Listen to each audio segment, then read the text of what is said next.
Hey there, it's Paranormal M again. If you're still having trouble falling asleep tonight, why not stay here with me and listen to a story to keep the loneliness away? Just turn the volume down, lie back, and relax. Don't forget to subscribe so we can hang out again next time. Also, where are you listening from? Let me know in the comments. Good night, everyone.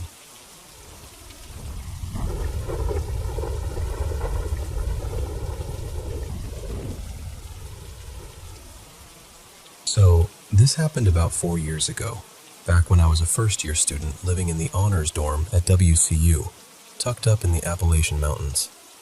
I was on the very top floor of this 4-story residence hall, and the rooms up there had these unusually high ceilings because there wasn't really much of an attic space between us and the roof. I had the room to myself, and I'd raised my loft bed as high as it would go so I could slide my desk underneath it. That meant when I was lying there at night, I was only a few feet from the ceiling, close enough that every little sound above me felt personal. One night, around 2 a.m., I woke up to this noise right over my room. At first I was groggy, but then I realized what it sounded like. Heavy footsteps. Not walking, running, full-on sprinting. It sounded like a big person was charging across the roof above my room and the rooms beside mine. The footsteps were loud. I mean, unbelievably loud. They moved back and forth, getting quieter as they went farther away, and then louder again when they came back over me. It went on for maybe a minute, but it felt so much longer because I was just lying there, frozen, trying to make sense of it. What made it worse was that it didn't sound random, the way an animal might. The steps were steady, evenly spaced, fast, and the roof on that dorm wasn't flat. It was steep and metal, with these raised ridges running across it. For a person to run across that roof like that, they would have had to somehow keep their footing and practically leap over those ridges at full speed. It just didn't feel possible. And then, it kept happening. Every night for about a week, at nearly the exact same time, I'd hear it again. Same sprinting, same roof, same awful feeling in my stomach. Then came the last night. It started the same way it always had, those pounding footsteps racing over the roof above me. Loud, fast, impossible. It lasted about a minute. Then it stopped, and immediately, instantly, I heard it again. Only this time, it wasn't above me anymore. It was in the hallway outside my room. Same sound, same pace, but now it was even louder because it was echoing off the walls inside the dorm. It sounded like something was racing up and down the hall, back and forth, getting farther, then closer, over and over again. And I mean, there was no pause between the roof and the hallway. It was like the sound had just shifted locations in the snap of a finger. That was the moment I went from scared to absolutely terrified. I remember lying there completely still, listening as the footsteps came closer and closer until they stopped right outside my door. Not near my door, not somewhere down the hall. Right in front of it. I couldn't move. I couldn't even bring myself to get out of bed. I just stared into the dark and prayed. I had Bible verses written on little cards taped around my doorframe, and in that moment, I remember hoping with everything in me that they would somehow keep whatever that was from coming in. I also remember desperately hoping I'd locked the door that night. And then, that was it. After that night, I never heard it again. The next day, I told one of the older staff members who lived in the dorm, not an RA, but someone above that. I felt ridiculous saying it out loud because I was sure they'd think I was imagining things. But instead, they told me someone else on the top floor, on the opposite side of the building, had reported hearing the same kind of noise. So honestly, I still have no idea what I heard. I've tried to come up with logical explanations, and maybe there is one, but nothing has ever really fit. Even now, talking about it gives me chills, because I can still hear how sudden it was, how real it sounded, and how it ended right outside my door.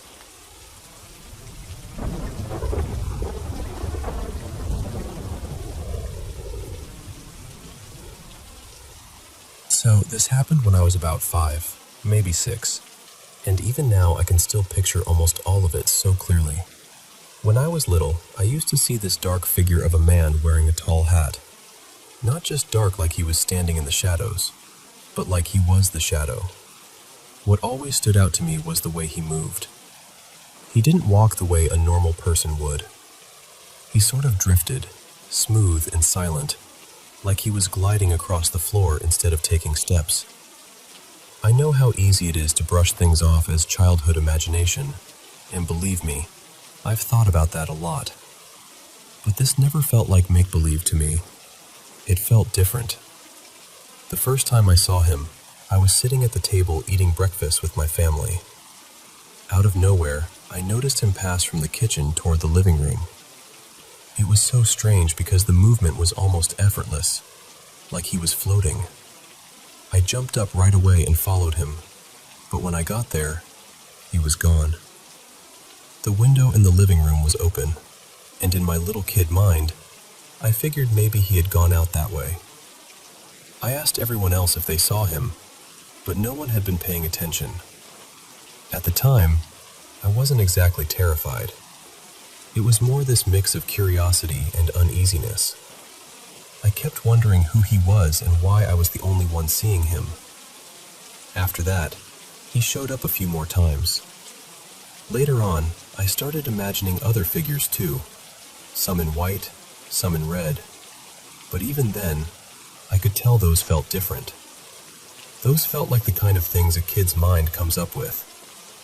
But the original Dark Man never felt like that. He always felt real. I told my parents about him more than once. I even got one of my friends involved and tried to turn it into this little mission where we'd look for the man. To us, it was almost like a game, even though deep down, I think I wanted proof that I wasn't making it up.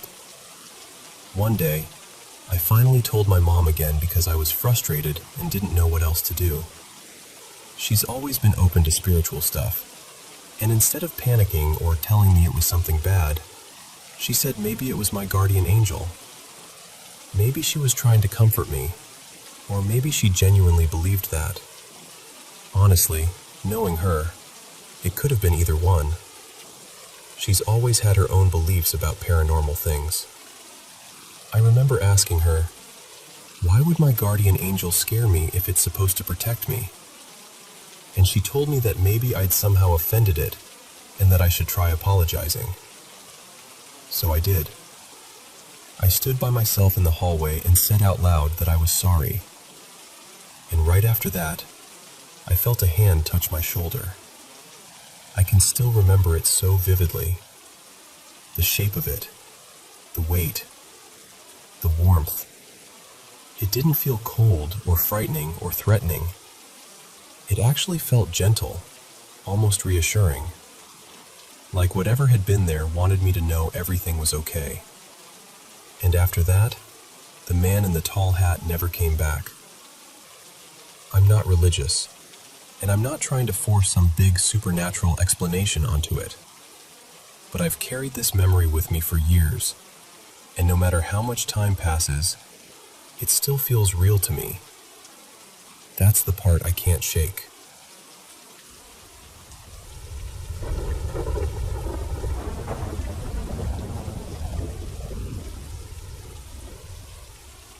So this happened to me on campus one late afternoon, and I still can't fully explain it. I work at the university, and that day I was driving around hoping to park closer to my building. There's one spot right out front that opens up to everyone after 5, but it was only around 4:20, so I still had a little while to wait. I figured if I stayed nearby, I could grab it the moment it opened up. When I pulled up, there was a van parked in the service-only space just behind it. A woman was standing next to it, so I parked a little farther up and decided I'd just wait until she left, then move into the spot I wanted. I remember feeling weirdly nervous about it, like maybe she worked there and would notice I wasn't supposed to be hanging around that close yet. What stood out immediately was the way she was dressed. It was gloomy, drizzling, and the sky had been dark all day, but she was completely covered up, like she was shielding herself from harsh sunlight. She had on this oversized sun hat, layers of clothes from head to toe, and everything looked mismatched, almost thrown together at random.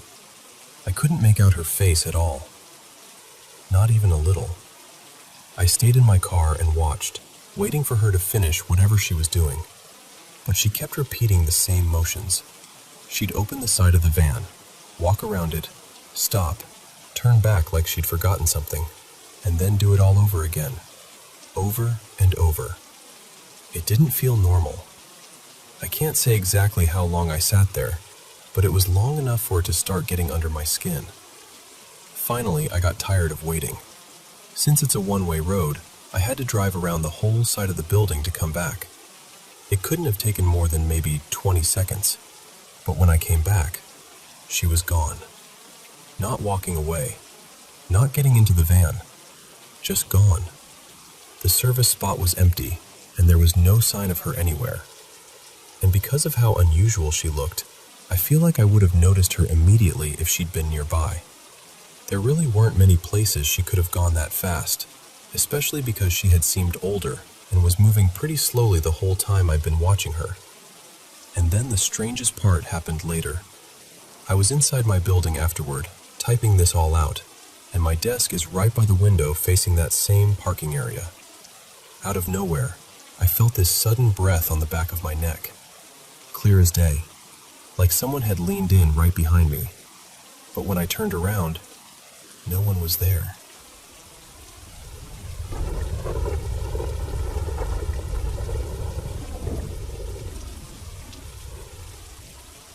This happened last summer when I traveled back to my home country with my family. We were there for a few weeks, staying in our family house, and at first, everything felt completely normal, peaceful even. I was sleeping fine, spending time with everyone, and nothing seemed out of place. But toward the end of the trip, maybe during the last several days, something in the house started to feel different. It's hard to describe unless you felt it before. The air didn't feel hot or cold, just heavy, like the whole place had this weight to it, especially after dark.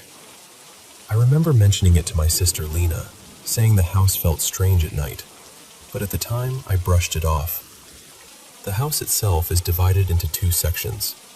On one side, there were the bedrooms where I stayed with my siblings, along with a small sitting area and a tiny kitchen. On the other side, my parents slept, and that side also had the guest room, the main kitchen, and the bathroom. To get from one side to the other, you had to walk through this narrow outdoor passageway. The walls had little openings, so you could feel the breeze at night and catch glimpses of the dark outside. For some reason, that passage started making me feel really uneasy during those last few nights. One night, I was walking back to my room pretty late. Most of the lights in the house were already off, and everything was so quiet. When I got halfway through that passage, I suddenly felt this intense pressure in my chest, like my whole body was warning me not to take another step. I actually stopped for a moment and just stood there. Then I heard something. It wasn't loud, just a small sound from the other side of the wall openings, like something shifting or adjusting its weight. Close enough that I noticed it immediately. I didn't look. I still feel relieved that I didn't. I just hurried back to my room and told myself it was probably some animal outside. A couple of nights later, that's when things got worse. I was lying in bed with the room dark, using only the flashlight on my phone because I've never liked sleeping with the overhead light on. I opened a messaging app, and like usual, the flashlight switched off on its own. At first, I didn't think much of it. But while I was typing, this awful feeling washed over me all at once. It felt like I was being watched. Not just nervous or jumpy, but deeply watched. My whole body went cold. I knew something felt wrong before I even had time to think about it. I rushed to turn the flashlight back on, and the second the light came back, I swear I saw the shape of a black dog rising up toward my bed, like it was trying to climb onto it. I didn't stop to think. I just screamed and shut my eyes. My brother came running in and turned on the main light.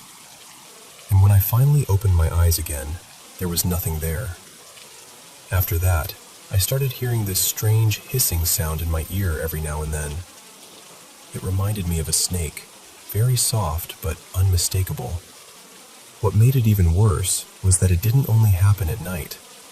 Sometimes it happened in the middle of the day, while I was sitting right beside my family. No one ever reacted. That's when I realized I was the only one hearing it, and honestly, that scared me more than anything else. By the final day of the trip, I was completely drained because I hadn't been sleeping properly at all. Later that day, I finally told my brother everything I had been experiencing. His response honestly still gives me chills. He told me that during that same week, he had also been hearing a dog barking outside late at night, and whenever it started, he would begin praying quietly, and after 10 minutes or so, the barking would stop. In our culture and in our religion, we do believe in things like the evil eye and jinn. I'm not saying for sure that's what this was. I really don't know. Maybe there's another explanation. Maybe there isn't. But the part I can never stop thinking about is this. The day we left and flew back home, everything ended. The heavy feeling was gone. The hissing stopped. I never felt watched again. It was just over, like whatever had been there stayed behind. And even now, I still can't explain what happened in that house during those last few days. I just know that it frightened me far more than I let anyone see at the time.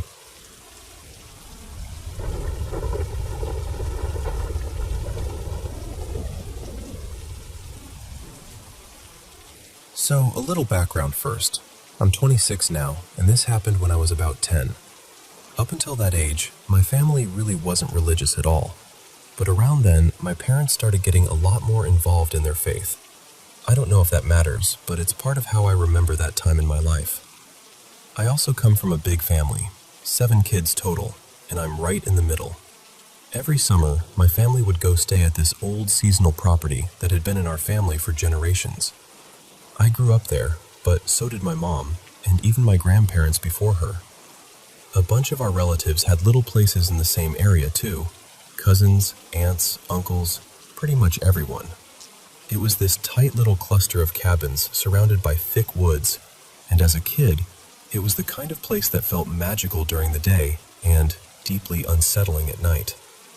The cabin we stayed in was small. When you walked in, there was this little enclosed entry space that had been turned into a sleeping area. Then it opened into the living room and a tiny kitchen. A short hallway led to 2 bedrooms and a bathroom. On this particular night, it was just me, my older brother Nolan, my mom, and my younger sister there. My mom was sleeping on the couch, my sister was curled up on the floor right below her, and Nolan and I were sleeping a few feet away in that front room. We were all close enough that you could easily see where everyone was. At some point in the middle of the night, I'd guess maybe between 2 and 4 in the morning, I woke up. I noticed Nolan was still next to me, and I looked over and saw my mom on the couch. My sister seemed to be down near her, like she had been when we all went to sleep. I was lying there for a while, just trying to drift off again, when I suddenly heard the closet door open down the hallway. Right after that, I heard this clear rummaging sound, like someone going through snack bags, chips, pretzels, that kind of thing. From where I was lying, the hallway corner was just out of sight, but it was close enough that I could hear everything clearly. At first, I told myself it had to be my sister. I glanced over in the dark and thought maybe she wasn't on the floor anymore, so I tried to ignore it. But the rummaging kept going. Not for a second or two, more like several minutes, long enough that it started to feel wrong. I finally looked back toward the couch again, and that's when I realized my sister was still there. She hadn't moved. She was exactly where she'd been the whole time, asleep under my mom.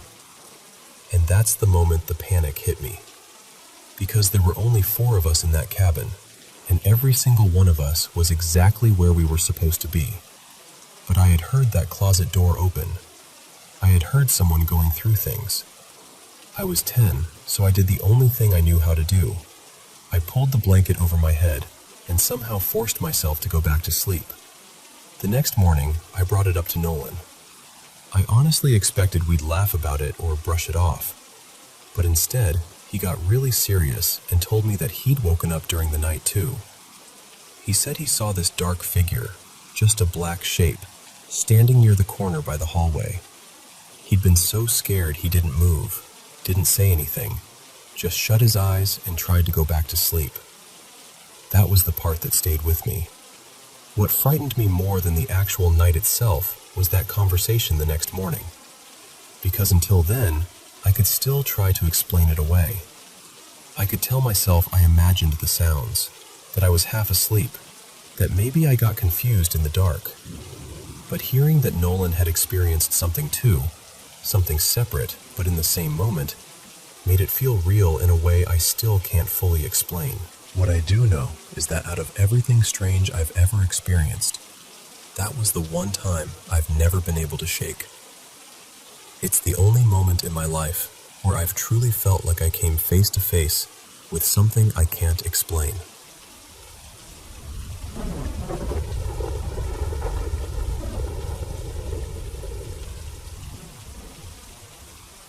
I still remember the first time my son Caleb sent me the listing for that house.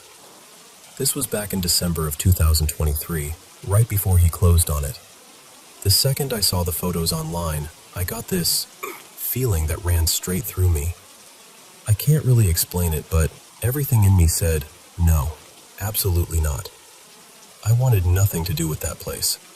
But Caleb was excited, and he kept saying we at least needed to go see it in person. It's a very old house, supposedly built sometime around the early 1900s, though I've never been able to find anything solid to prove exactly when.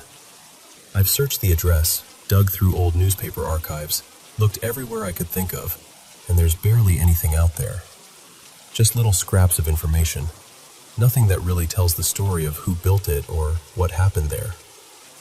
The strange part is, the weirdness started almost immediately after he got the keys. We went over there one day just to take measurements and make a list of what needed to be done before moving in. At first it felt like a normal walkthrough, but looking back now, I honestly don't know how we missed some of the signs. Upstairs there's this odd little attic-style room. It's narrow and long, maybe about 7 feet wide and around 20 feet deep. There are no outlets in there at all, just a single overhead light. And inside that room is this tiny door that gave me the creeps the moment I saw it.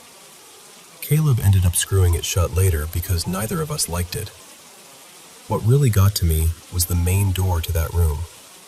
Near the bottom, there was this little cutout, almost like a small pet door, and I noticed the door had multiple locks on it. That immediately made me uncomfortable. I remember standing there, asking Caleb what he thought that room might have been used for, when all of a sudden something grabbed me from behind. I jumped so hard and spun around, fully expecting somebody to be standing there. But no one was there. Caleb just stared at me like I'd lost my mind. I stepped away, trying to brush it off, and then it happened again. Same feeling. Something touched me. That's when I raised my voice and said, very clearly, "Do not touch me again." After that, we went downstairs to keep looking through the rest of the house. For a little while, everything seemed fine. Then we got to this small bedroom off the kitchen. Again, it was the door that caught my attention first. On the outside, there was an old padlock bracket that had clearly been pried off, but part of it was still hanging there. Then inside that bedroom, the bathroom door had another lock set up on it too, along with a latch. It really hit me how trapped someone could have been in that room if both doors were secured. That thought stayed with me. Not long after we moved in, I started seeing things. One night, I was standing at the kitchen sink, just minding my own business, when I saw a man walk behind me. He was tall and very thin, older looking, and he was wearing a dark top hat, a pale button-up shirt, and dark trousers. He moved slowly, calmly, like he belonged there. He came from the living room and passed through the kitchen as if I wasn't even there. He never looked at me once. I tried later to make sense of who he might have been, but something about him felt older than the house itself. A few months later, I was in the kitchen again late at night, and I got that unmistakable feeling that someone was watching me. I turned toward that little bedroom and saw a boy, probably around 9 years old. He was very thin, with dark hair, and he was hiding behind the door, peeking around the edge of it, just staring at me. Not moving, just watching. And then there's the perfume. Every so often, in the middle of the night, I walk into my bathroom and get hit with this overwhelming smell of strong, floral perfume. It's so heavy it almost takes my breath away. It usually happens somewhere around 2 in the morning, and only in the master bathroom. Nowhere else in the house. Just there. For a while, I tried not to panic. I told myself maybe the house was old, maybe I was tired, maybe there were explanations for some of it. But what pushed me over the edge was when it started affecting my little granddaughter. She had just turned 1, and for the past few months, she'd been waking up almost every night around 2:30 or 3 in the morning, crying in a way that didn't sound normal. Not just fussy, truly frightened. Then she'd keep waking up every half hour or so until sunrise, and then suddenly it would stop. One night, her mother was watching the baby monitor and saw this short, dark shadow moving around the crib, just pacing around it. A few minutes later, the baby woke up trembling and crying like she was terrified. That shook all of us to the core. And with another baby due soon, I'll be honest, that's when I stopped feeling like this was something we could just ignore. We've tried cleansing the house. We've burned sage, put salt around the rooms, said prayers, opened windows, done everything people usually suggest. But none of it has helped. Whatever is in that house hasn't left. And at this point, I'm not just unsettled anymore. I'm worried.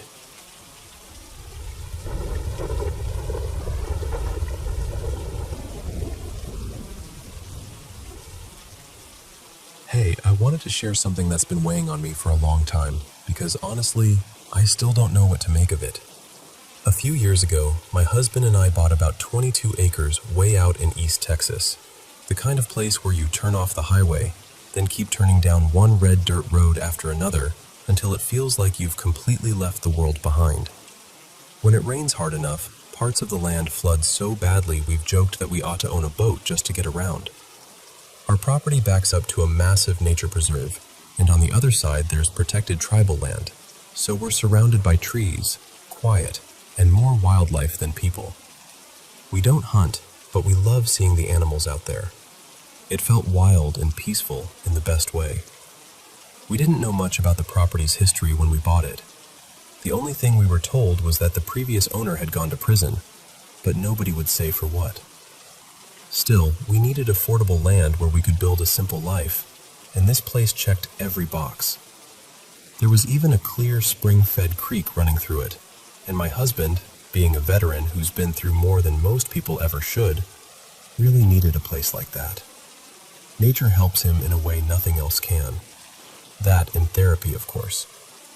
The listing mentioned an old house, a little camp cabin, and a deer stand somewhere on the land.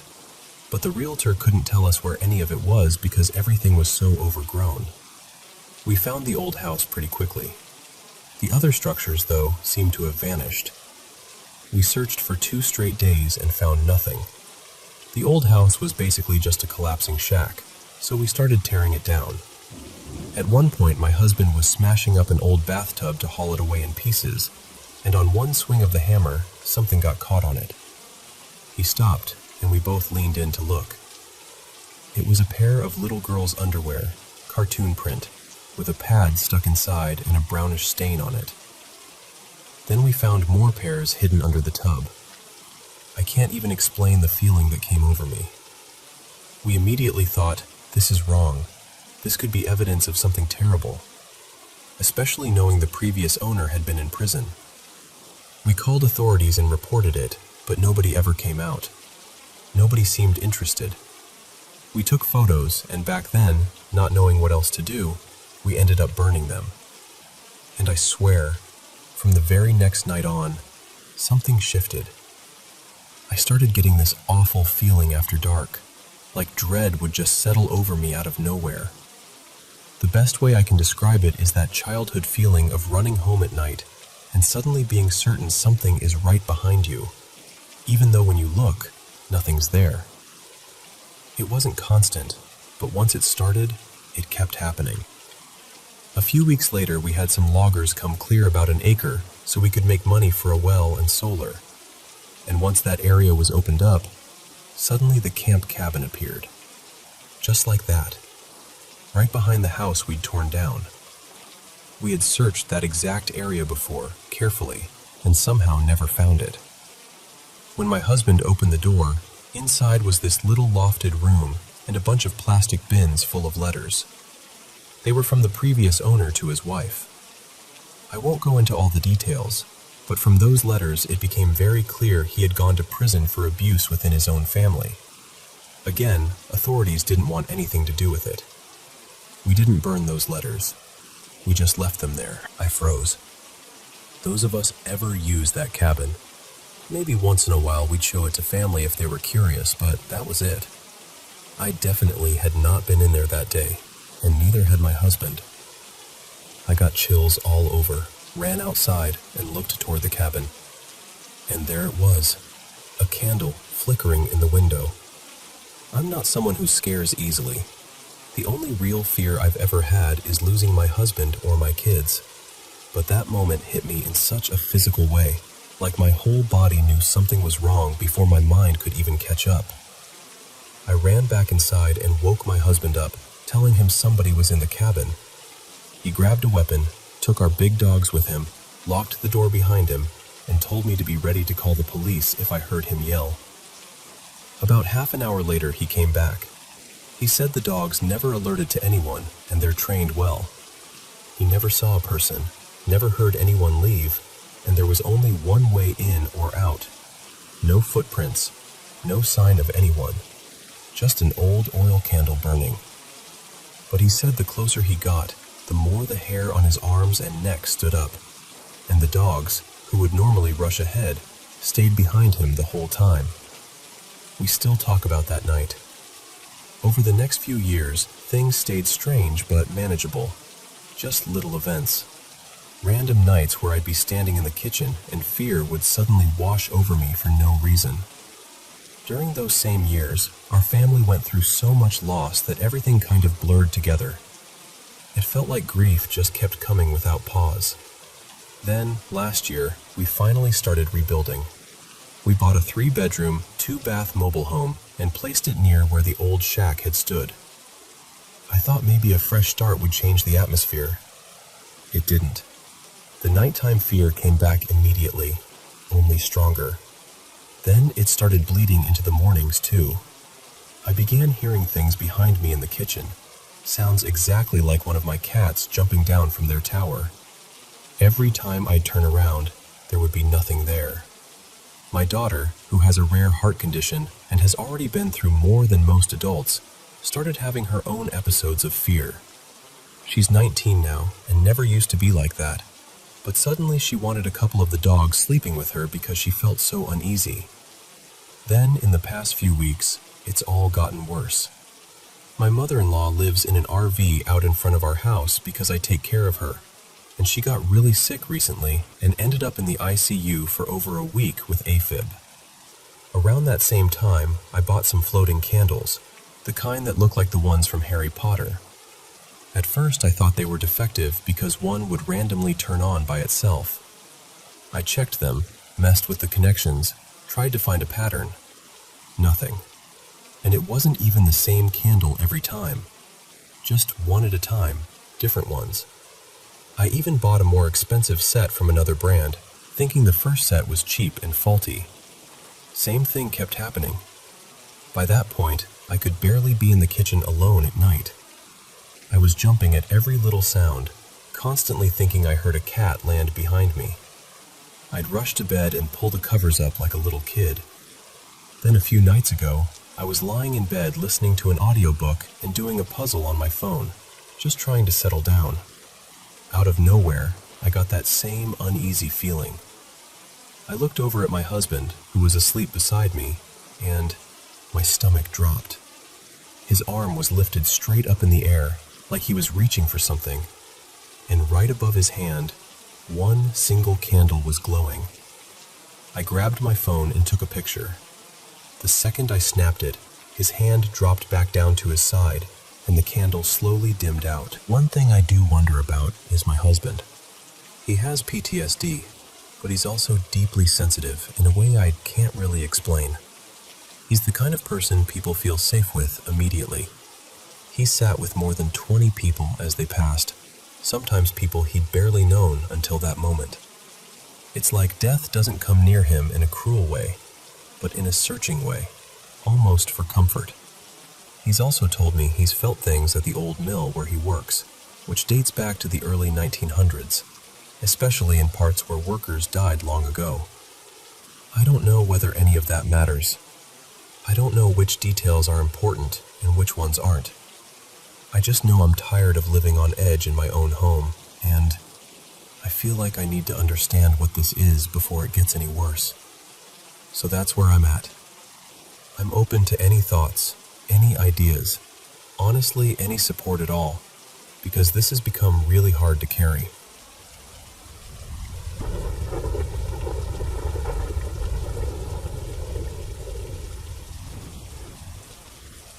So this happened a while back, and honestly, if my mom and my little brother hadn't been there too, I think I would have talked myself into believing I imagined the whole thing. We were driving home in the late afternoon from the next town over, maybe a 20-minute trip, mostly just one long stretch of highway cutting through open country. On one side, there were rows of dry corn, and on the other, there was nothing but scrubby grass and brittle weeds.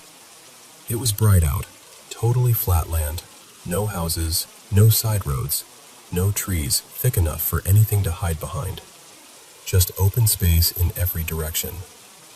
The three of us were exhausted, so the car was completely quiet. My mom was driving, my brother was in the back, and I was in the passenger seat. Mom and my brother both had those cheap wired earbuds in, each listening to their own thing, but not loudly enough to block out the world. I didn't have anything in my ears at all. I was fully tuned in, just staring out at the road. There were a few cars ahead of us, all going the same direction, and nobody behind us. A single pickup had passed us going the other way maybe 5 or 6 seconds earlier, and then it was gone. After that, silence again. And then out of nowhere, this horn exploded right beside us. Not just loud, I mean violently loud. Like a semi-truck had leaned on the horn right next to the car. I nearly came out of my seat. My whole body jerked. My mom startled so hard she gripped the wheel and immediately looked around like maybe she drifted into someone's lane or cut off a truck she hadn't seen. My first instinct was to check the mirrors, because I was sure there had to be a huge rig right behind us, maybe riding close and angry for some reason. There was nothing there. No truck, no car, no one behind us at all. Just those few vehicles way up ahead, an empty road all around us. What messes with me even now is that the sound felt close. Not distant, not muffled, not something carried on the wind. Close, right there. And to me, it seemed like it came from the passenger side, which made even less sense because that side was just open field. No shoulder big enough for a truck. No road running alongside us. Nothing. For a minute, we all started doing that thing where you try to force a normal explanation onto something strange. Maybe it was a train horn, but there aren't any tracks anywhere near that stretch. Maybe it echoed weirdly from the opposite side of the road. Maybe the pickup we'd seen had some insanely loud horn, but the timing didn't fit, and it didn't sound far away at all. It sounded like it was right on top of us. And the weirdest part is that my mom is not the kind of person who jumps to anything supernatural. Neither am I, really. We're the type to explain things away, to pick apart every possibility until something reasonable sticks. But after a long silence, Even my mom just said, really quietly, "Well, that felt a little paranormal."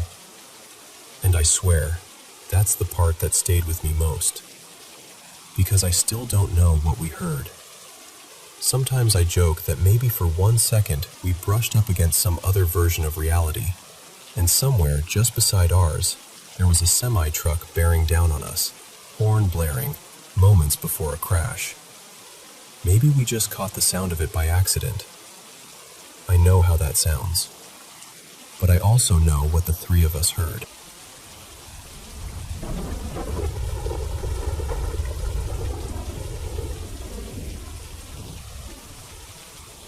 I live out in the Upper Peninsula of Michigan, tucked deep in the woods near Hiawatha National Forest.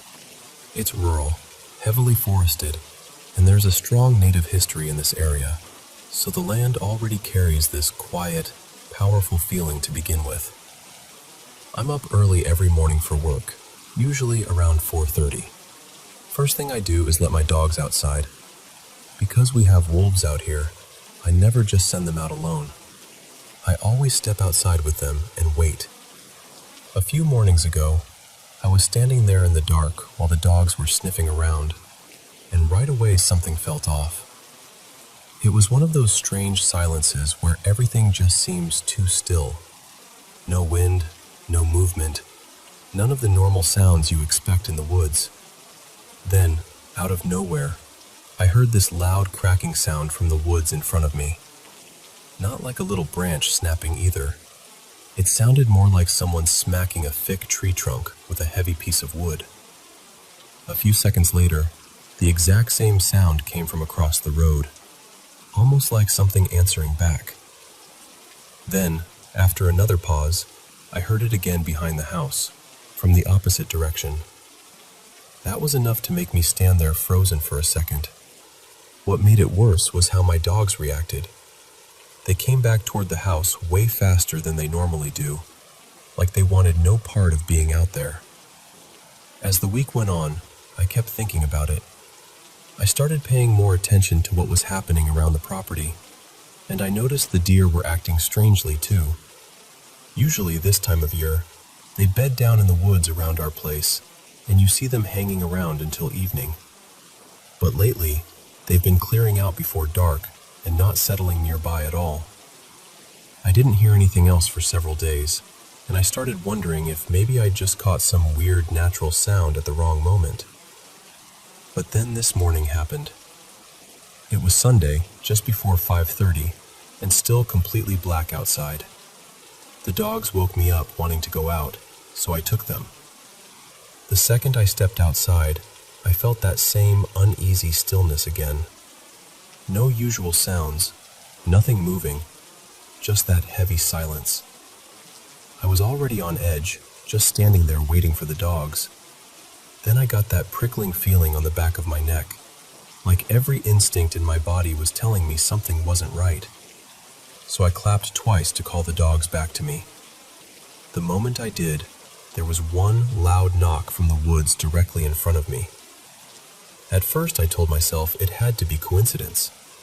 Maybe a branch falling, maybe something shifting in the cold. So I clapped twice again. And again, immediately after, there was a single loud knock. This time it sounded a little farther off and slightly to the left. By then I was scared, but I still couldn't quite believe what was happening. So I did it one more time. 2 quick claps. And again, right away, one knock answered back. This last one came from my left and slightly behind me, and it was the closest and loudest one yet. That was it. My dogs took off toward the house as fast as they could, and I ran right in with them. I slammed the door behind us and just stood there, honestly shaking. I can't really explain how unnerving it was unless you've been out in the woods in that kind of darkness and silence. It didn't feel random. It felt like something was aware of me. And the fact that it seemed to answer the clapping 3 times in a row is what I can't stop thinking about.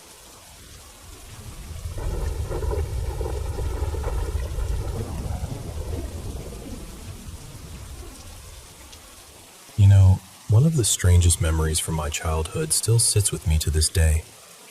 I was probably around 11, maybe 12, and back then my family was all packed into this tiny 2-bedroom apartment.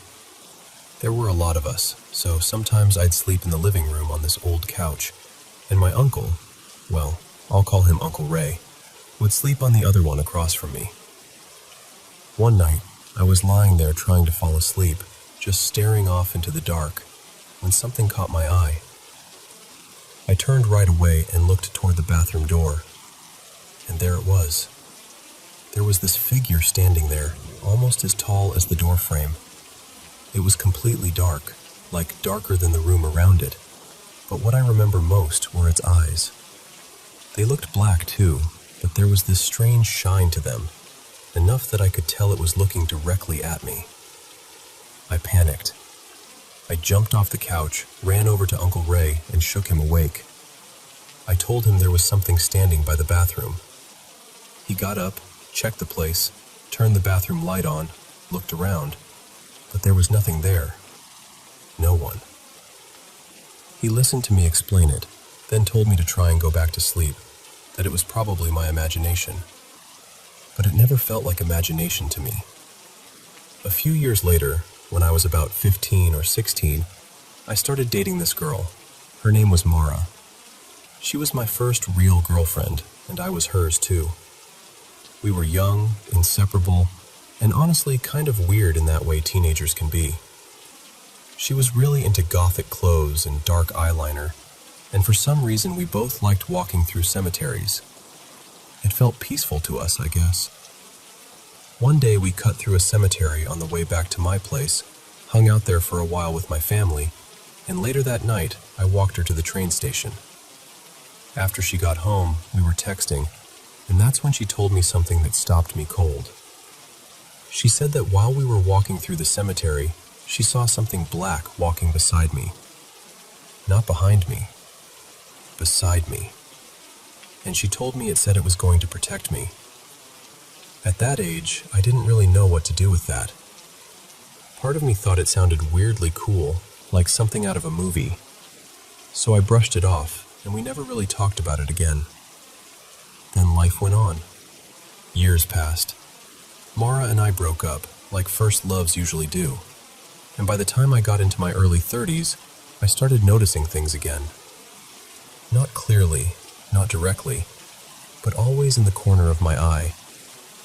I'd see a coat on a chair or some object near me, and for a split second, it would seem to change shape into something else. Something standing there, something close, watching. And every time, I'd get that same chill run through me, that feeling that I'm not alone. So one day, after all those years, I reached out to Mara again. I needed to know if she had really meant what she said back then, or if it had just been some teenage story we got carried away with. I asked her, "Did you really see something walking next to me that day?" And she said, "Yes, I told you the truth.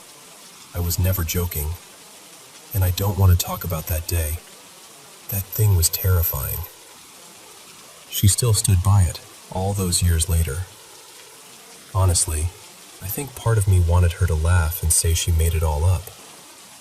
I wanted something ordinary, something easy, but she didn't give me that. So now here I am, 36 years old, still wondering, has something really been with me all this time? Something that watches from a distance?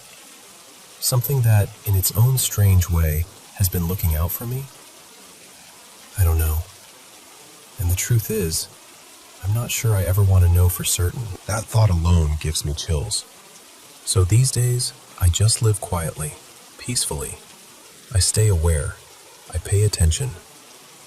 Because I really believe there are things in this world, good and bad, that we still don't understand. Things we maybe aren't meant to see too clearly. And maybe that's for the best.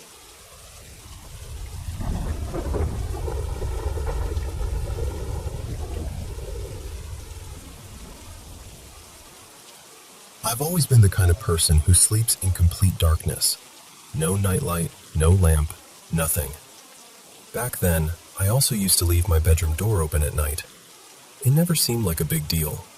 At the time, it was just me and my partner Lena living in this small apartment, so I never really thought twice about it. Still, I'll admit, there was something unsettling about waking up in the middle of the night and seeing that open doorway just sitting there, black as ink. I didn't let it get to me, though. It was just the apartment, just the dark. Then one night, I woke up for the usual reason, to get up and use the bathroom. Nothing strange, nothing dramatic. I went, came back to bed, and Lena was still fast asleep beside me. I was trying to drift off again, and I always move around a bit before I actually fall asleep.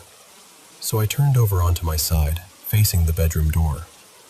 And the second I looked up, I saw it. There was this tall, pale figure standing right there in the doorway. It looked like an old woman, but not in any normal way. There was something rotten about her appearance. Her hair was long and stringy, dark and wet-looking, like she'd come crawling out of a marsh or been dragged through muddy water. She wasn't heavy exactly, but she had this broad, looming build that made her feel massive. And whatever she was, she did not feel harmless. I immediately turned away and faced Lena. I didn't want to move. I didn't want to react. More than anything, I didn't want to wake her up and terrify her too. After a second, I looked back, and somehow, she was no longer in the doorway. She was standing right beside the bed, leaning over me. I still get chills thinking about that part. I panicked, but it was this weird, frozen kind of panic. Like my mind couldn't catch up with what I was seeing. I turned away again, almost like if I refused to look at it, maybe it wouldn't be real. Then I forced myself to look back one more time, and it was gone. Just like that. The whole thing lasted maybe a few seconds. It happened so fast that I never had the chance to fully process it in the moment. I didn't scream. I didn't jump up. I didn't do anything dramatic.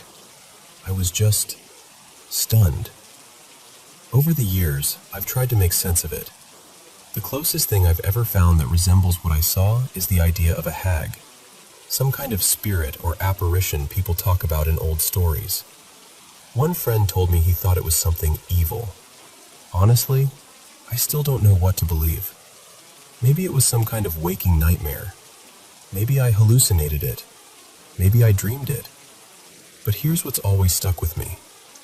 I know I had gotten out of bed. I know I had gone to the bathroom. I was awake. And when I came back, everything in the room looked exactly the way it always did. Nothing had that distorted, dreamlike feeling dreams usually have. I've never had another dream remotely like that before or since. And I've never had any other paranormal experience in my life. It's been a long time now, and ever since that night, I've never gone to sleep with the bedroom door open again. I don't talk about this often. In fact, I've only shared it with a small handful of people. But it's one of those things that never really leaves you. You can doubt it, question it, explain it away. But some part of you still remembers exactly how it felt to look up and see something standing there that should not have been there at all.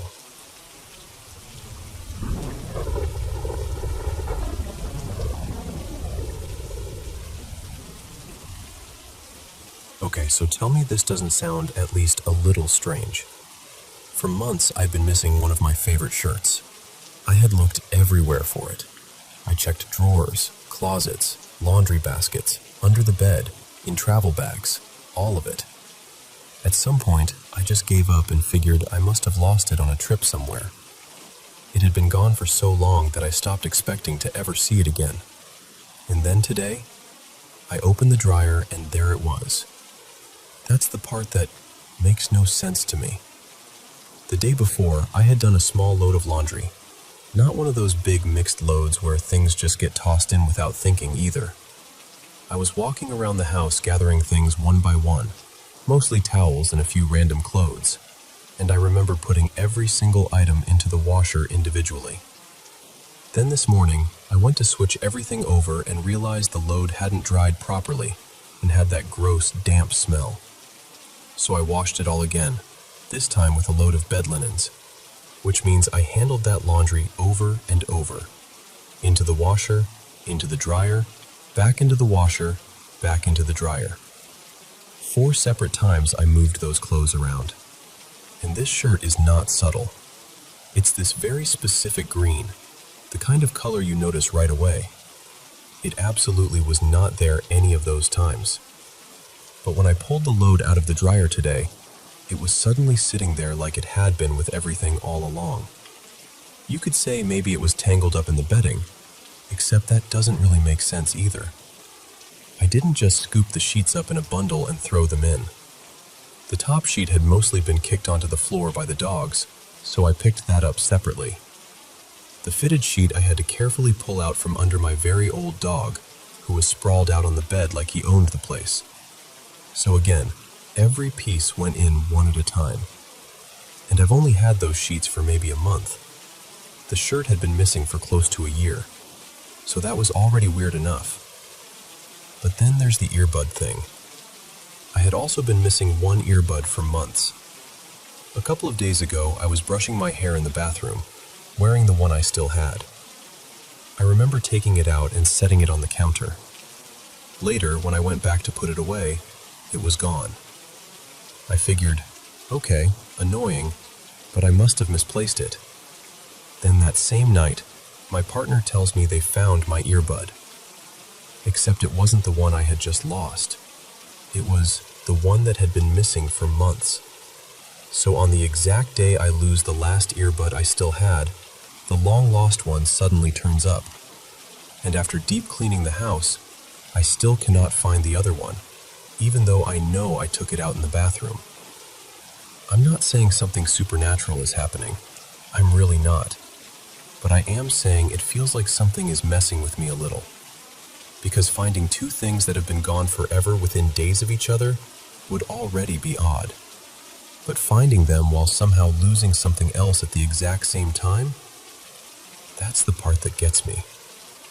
The earbud, maybe I can explain. Maybe. But the shirt? That one honestly has me stumped. It just wasn't there until it was. And the funniest part is that I bought that shirt in Scotland, which somehow makes the whole thing feel even more random and ridiculous.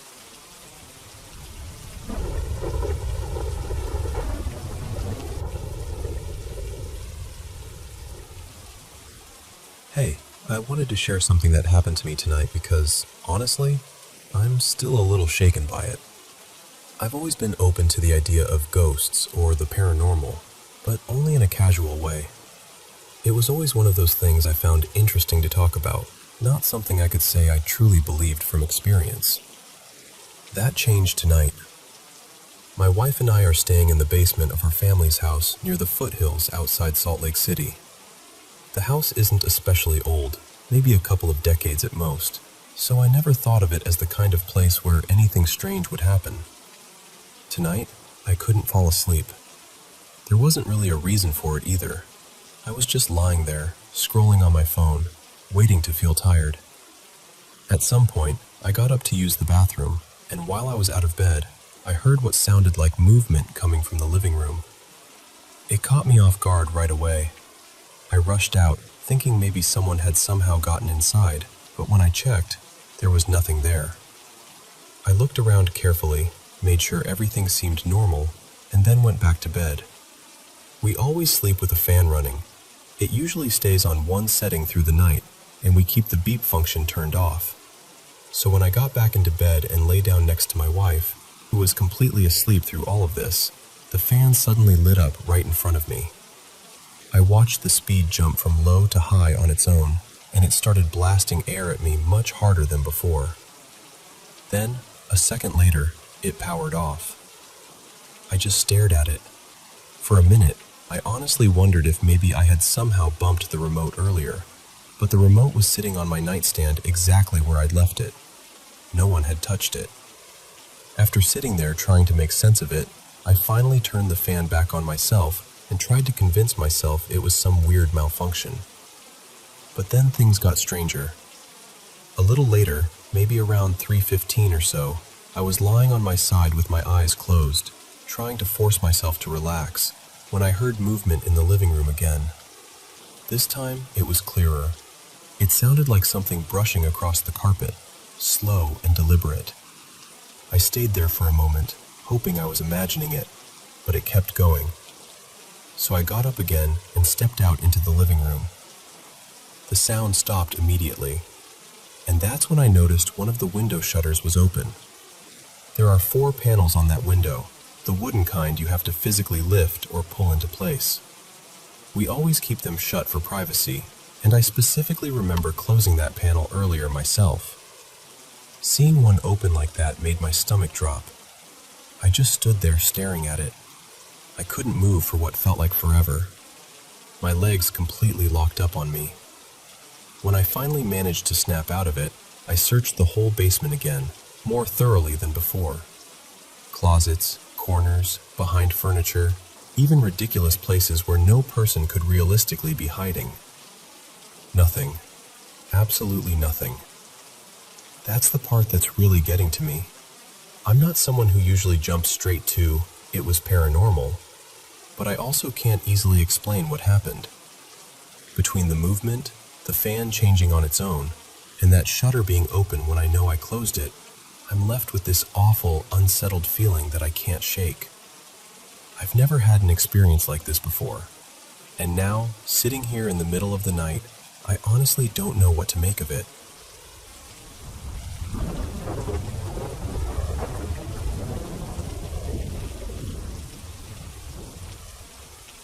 I'm a pretty normal 16-year-old guy, and honestly, I'm usually skeptical about this kind of stuff. I'm not the type to jump straight to ghosts or signs or anything like that. I've had a couple of strange religious experiences before that I still can't fully explain, so I guess I'm open to the possibility that not everything has an easy answer. But this feels separate from all of that, and that's exactly why it's been bothering me so much. So here's what happened. The first thing was on February 10th, sometime around 1:30 in the morning. I couldn't sleep, which isn't unusual for me, so I was just lying there in bed, staring up at the ceiling. After a while, I started noticing that my room felt wrong. Not just dark, but unusually dark. I pulled the curtains back because usually the streetlights outside throw in enough light that I can at least make out the shape of my desk or the blades of my fan. But that night, it was like the whole room had been swallowed by this heavy black haze. I could barely even see the fan above me, and it's only a short distance from the bed. At first, I told myself I was just tired and freaking myself out, so I turned on my phone flashlight. But even then, the room still didn't look normal. My walls are plain white, and instead of reflecting the light the way they should, they just looked dull and muted, almost like the light was being absorbed. That's the best way I can describe it. I ended up forcing myself to sleep, but the same kind of darkness showed up again on a few other nights after that. Then the second thing happened on March 1st, around 11:40 at night. My parents were out, and I was alone upstairs. My grandparents were home, but they never come up to my floor at that hour. Out of nowhere, I heard a single knock on my door. Not a casual tap. I mean one hard, solid knock. It was strong enough that the strap hanging behind my door started swaying. I remember staring at it because it kept moving way longer than it should have, like for nearly 2 full minutes. There wasn't any breeze. The windows were shut, the curtains were still, and the whole hallway outside was empty. I sat there frozen for a bit, trying to work up the nerve to check. A few minutes later, I finally opened the door and looked around. Nothing. No one there. No sound. No reason for it. I tried to brush it off after that, but it stuck with me. The third thing happened on March 5th, sometime around 6 in the evening. I was in the bathroom, wearing headphones, just doing my usual thing. For context, my little sister has this habit of knocking a bunch of times in a row when she wants me to hurry up, so I'm used to hearing her at the door. But this was different.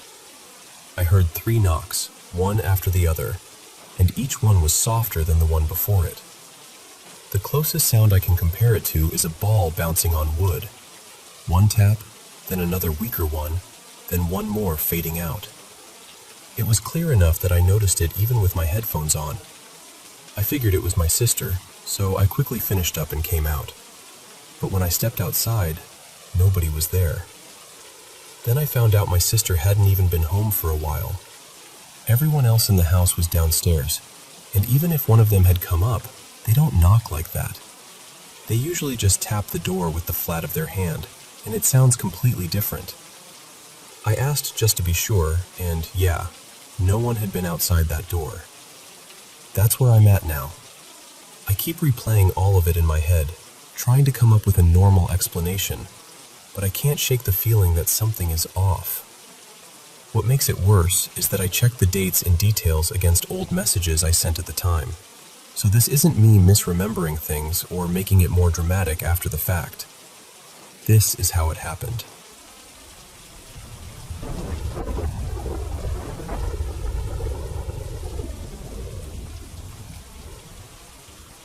So, this happened when I was about 12, maybe 2009 or 2010, and honestly, it still sits in the back of my mind because I've never been able to explain it. It was a Friday night, pretty late, somewhere around 10:30 or 11.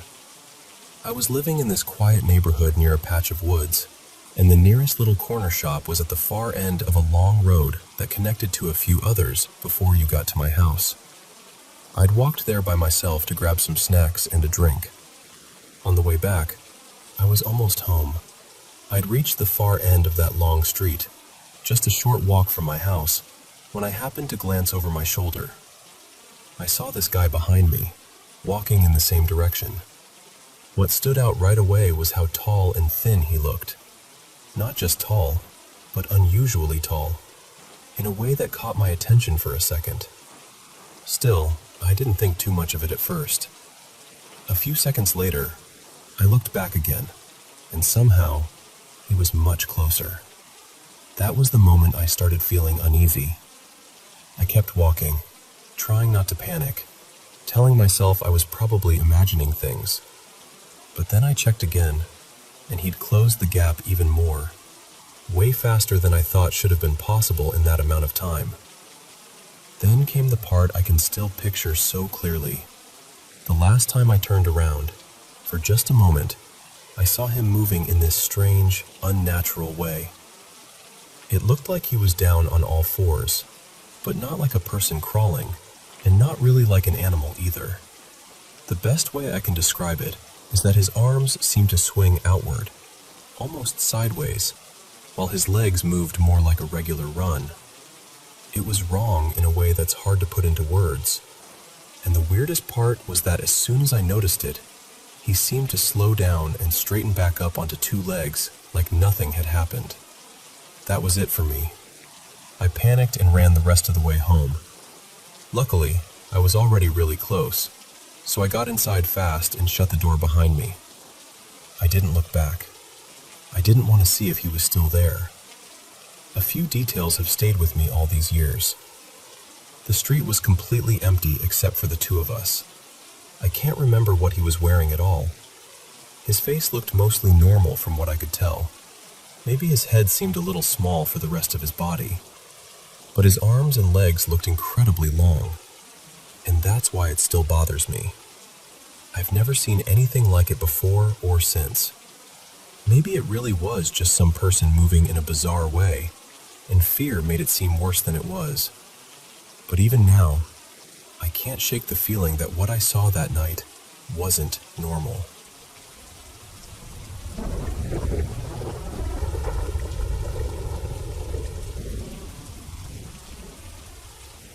So, to paint the picture a little, our living room sits at the front of the house. Behind that are the main bedroom, the kitchen, the dining area, and the playroom, which opens out to the backyard. There's a dog gate between the playroom and the back door, so it kind of separates that space off a bit. Next to the living room is the entryway, and on the other side of that, there's a hallway leading to the kids' bedrooms, the main bathroom, and my home office, with a door to the garage right at the end. One thing that really matters in this story is that every single door in our house has its own very recognizable sound when it opens or shuts. And that night, because the weather was so nice, we had a bunch of windows open too. Anyway, this all happened on a Saturday night. I put the kids to bed like usual around 8:30. They were in and out of their rooms for a while after that, asking for water, needing one more hug. The usual bedtime chaos that had been pretty normal lately. My husband and I were definitely feeling a little worn down by it. By about 9:30 though, things finally seemed to settle. The house got quiet, and it sounded like both kids were actually asleep. Then around 10, my husband and I heard this loud slam. Either a door or a window, we couldn't tell at first. So we both got up to check, and it turned out our bedroom door had swung shut. But while I was walking through the house, just making sure everything was okay, I looked in on my 6-year-old and realized she wasn't in her bed. That's when everything shifted. At first, it felt like maybe she was just hiding somewhere, playing around, you know? So we started searching the house.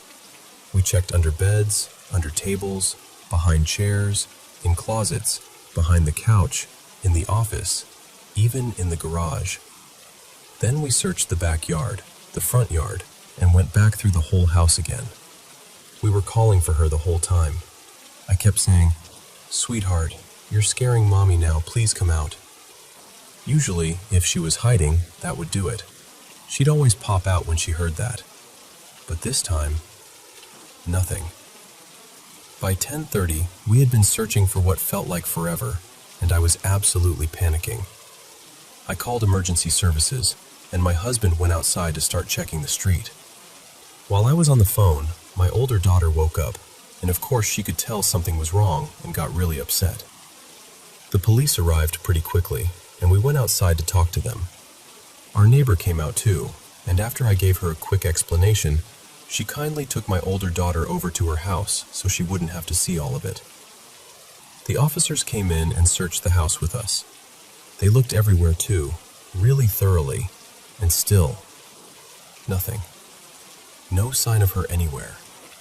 At that point, they decided to call in the dog squad, and while we were waiting, we were all standing out in the front yard talking.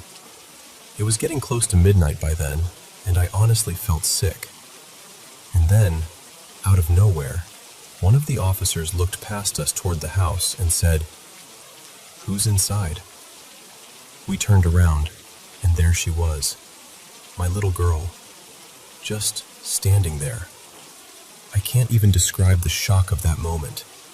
We were all stunned, but also just overwhelmingly relieved. When we asked her where she'd been, she said she thought she was in trouble and had been hiding in my bedroom. And that's the part that still doesn't make sense to me. So to this day, I still wonder, where was she?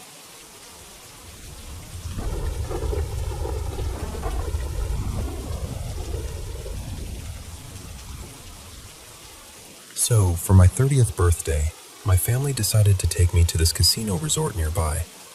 It was me, my mom and dad, my husband, and my 2 boys, who were 2 and 8 at the time. We live in a pretty small rundown town, so this place is basically the one spot around here that feels a little special. I hadn't been there in years, and I was honestly excited just to have a nice dinner, let the kids splash around in the pool, and spend some time in the arcade. When we got to the pool area, my husband, my dad, and my older son went into the men's locker room first. My mom and I were still outside for a minute because I was dealing with the stroller and getting my younger son situated. The boys were fast though. My dad was apparently already changed and heading for the hot tub before we'd even made it into the women's locker room. He had texted my mom telling her to hurry up because he was already settled in. So my mom went into the locker room ahead of me and made a beeline for the bathroom. The layout in there matters, I think, because I can still picture it so clearly. You walk in from the hotel hallway, and first there's this narrow, wet area with 3 showers along the left wall. Then there are sinks and mirrors. Past that, the room narrows even more, and there's a private bathroom and then the door that leads straight out to the pool. I came in carrying my little one, and I could hear my mom in the bathroom. I knocked on the door and handed him off to her for a minute so I could get the showers going and make sure the water warmed up before we got in. That's when everything started to feel wrong. I was standing at the shower closest to the sinks. I turned the handle all the way to hot and waited. And waited. But the water was freezing. Not just cool, freezing cold, like shockingly cold. So I thought maybe that shower was just acting up, and I moved to the middle one. I left the first shower running and turned on the second. Still ice cold. And then I noticed a woman come in through the pool door. She was wearing what looked like an employee shirt, and she had a towel draped over her arm. She walked in so casually, like she belonged there, and tossed the towel into the dirty towel bin. Then she stepped over to the sink to wash her hands. I was standing by the shower, just a little out of her direct line of sight, but close enough that I could clearly see her. And right around then, I realized I couldn't hear my mom or my son in the bathroom anymore. Everything suddenly felt strange, heavy, muffled. I can't explain it well. I remember feeling shy because I was standing there undressed and there was a stranger in the room. But it was more than that. I wanted to ask for help with the water, but at the same time I felt kind of sick, almost disconnected, like the whole room had gone quiet in a way that didn't feel normal. Finally, I said, "Hey, sorry if this is awkward, but could you help me figure out the hot water?" No answer. So I took a couple of steps forward, enough to see the sink more clearly, and there was no one there. She was just gone. I remember freezing in place, trying to make sense of it, like maybe she had stepped into some side room I hadn't noticed. But there wasn't anywhere for her to go. Then all at once the bathroom door opened and my mom came out, and the sound hit me so suddenly it gave me an instant headache. It was like everything rushed back at once. I told her I couldn't get the water warm, and she checked it and said it should have been fine. Then I kind of brushed past her and looked around, hoping maybe there was some utility closet or another door I'd somehow missed. There wasn't. What got me even more was my mom's reaction. She didn't laugh it off. She looked startled and said that while she'd been in the bathroom, she had felt this really strong, uneasy sense that she wasn't supposed to come out yet.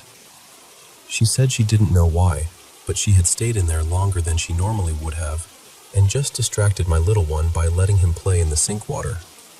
I asked her how long we'd actually been apart. She said maybe 2 minutes, but to me, it had felt like much longer. At least 5, maybe more. I kept trying to tell myself there had to be a logical explanation, that I was tired or overwhelmed, or I'd just missed something obvious.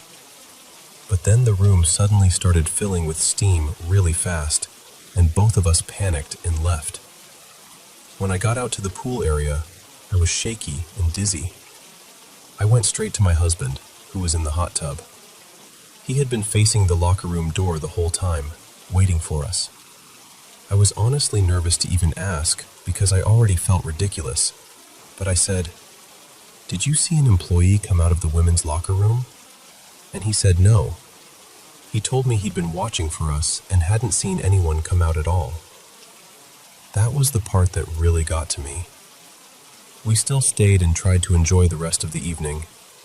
The kids had fun in the pool, and later my parents took them upstairs, so my husband and I could have a little time to ourselves and try to salvage my birthday night. But we both kept casually looking around for that woman, or at least for someone wearing the same shirt. And then we realized something else. The uniform I remembered her wearing wasn't even one the resort used anymore. That should have been the end of it. Just a weird, unexplainable story from my birthday. But it wasn't. Because ever since then, I've felt like something followed me home. I don't really know how to explain that part without sounding completely unhinged, but I've been having experiences ever since, and somehow, I can't shake the feeling that it's her. I still don't know what happened in that locker room. I don't know if it meant anything, I don't know whether it was some random moment, some strange overlap, some little tear in reality, or if I just experienced something I'll never be able to explain. All I know is that I saw someone. I know what I saw. And then she was gone.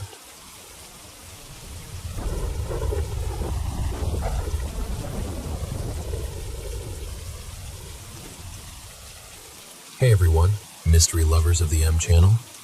Have you still been having trouble sleeping lately? I'm here to share some eerie, mysterious, real-life experiences that might just help you sleep a little better. Don't forget to hit subscribe and turn on notifications. Thank you so much for always supporting the channel. And by the way, we really appreciate all of you who've been sending in your own mysterious experiences. Don't hold back, keep them coming. Wishing you a great night's sleep. And now, let's get started. So, I live in this apartment complex that was built back in the early 60s, and I've been here a little over a year and a half now. It has that old building vibe, you know? Not creepy exactly, just seasoned. And every once in a while, really once in a while, when I'd be half asleep, barely even conscious, I'd feel something brush my foot. Just the faintest little touch. Sometimes I'd even dream about my old dog Milo, who passed a few years ago, and I'd wake up with that strange, sweet feeling like an animal had curled up near my feet. Always super brief, always spaced out by weeks, even months. I'd notice it, go, huh, and then life would move on. But then, one night changed the whole rhythm of it. It was the Thursday after Thanksgiving. My dad had driven me home from my parents' place. Nothing dramatic, just a couple drinks, and honestly, the kind of amount that used to mean something in my 20s but barely makes a dent now.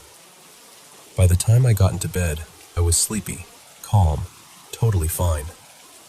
I remember lying there with my phone in my hand, about to text someone back, and I started drifting off. And suddenly, whoosh.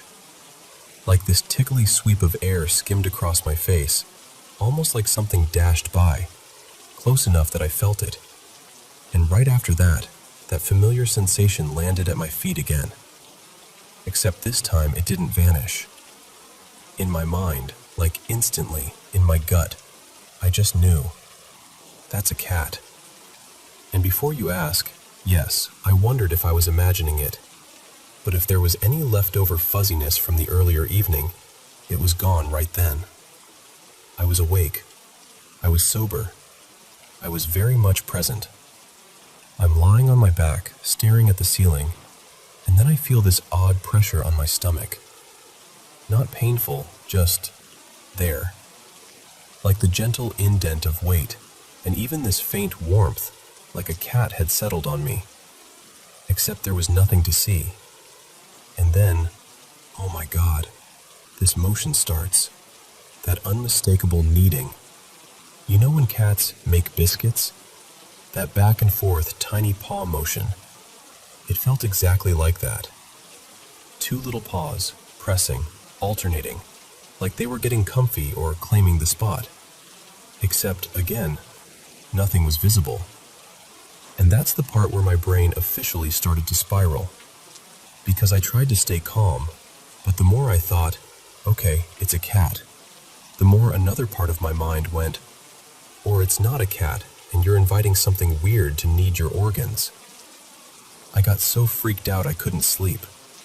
I finally gave up and moved to the couch in the living room thinking, okay, new location, new vibe, problem solved. Nope. It followed me. I barely slept at all, and the next day I was exhausted. At some point in the afternoon, I ended up lying down again, just trying to catch up, and it happened again. Same thing. I'm on my back, and there's that pressure, that warmth, and then the tickling sensation creeps up my legs and drifts toward my face, like whatever it is inching closer, like it has a body, like it's curious, like it's checking me out. And I know this is going to sound strange, but mixed in with the fear, there's this other feeling too, like affection, like I'm being watched over, almost protected, It's not menacing. It feels loving, familiar even. And here's the wild part. It started happening all the time, every day. Every time I lie back down, bed or couch, it shows up like clockwork. And now there's no question of alcohol or sleepiness or anything like that. I'm fully sober, fully awake, and it still happens. So at this point, I'm sitting there thinking, okay, if it is a cat, maybe two, honestly, because sometimes it feels wide, like there's more than one set of paws, then they are suddenly extremely active. Like they've decided, yes, this one. This is our person. Which is funny because I've always wanted a cat. And then my mom comes over. My mom's name is Denise, and she's the kind of person who doesn't roll her eyes at this stuff. She and I are both kind of, let's just say we're open-minded. We're paranormal fans. So she comes by, partly to visit, partly to see if I'm losing it. We literally crawl into bed together like we're kids at a sleepover, get under the covers, and start giggling because the whole thing is absurd. And I'm telling her, just wait. If it's going to happen, it happens pretty fast once you settle in. And we're lying there, quieting down, and I'm half holding my breath like, please let this happen so I'm not alone in this. A few moments pass, and then Denise goes, very calmly, oh, I feel it. I swear I could have cried with relief. I was like, what do you feel? And she goes, a warmth, and like a little weight. Just like that. No fear, no drama, just matter-of-fact confirmation. And I cannot even tell you how validated I felt in that moment. Because whatever this is, whether it's ghost cats, residual energy, some weird old building phenomenon, or something my brain can't properly label, it wasn't just me. And honestly, I don't even know what I want the ending to be. Part of me is still startled every time it happens. Part of me wishes they'd just curl up quietly and take a nap like normal cats. But another part of me, this soft, secret part, feels kind of lucky. Like somewhere in this old building, something decided I needed a little company.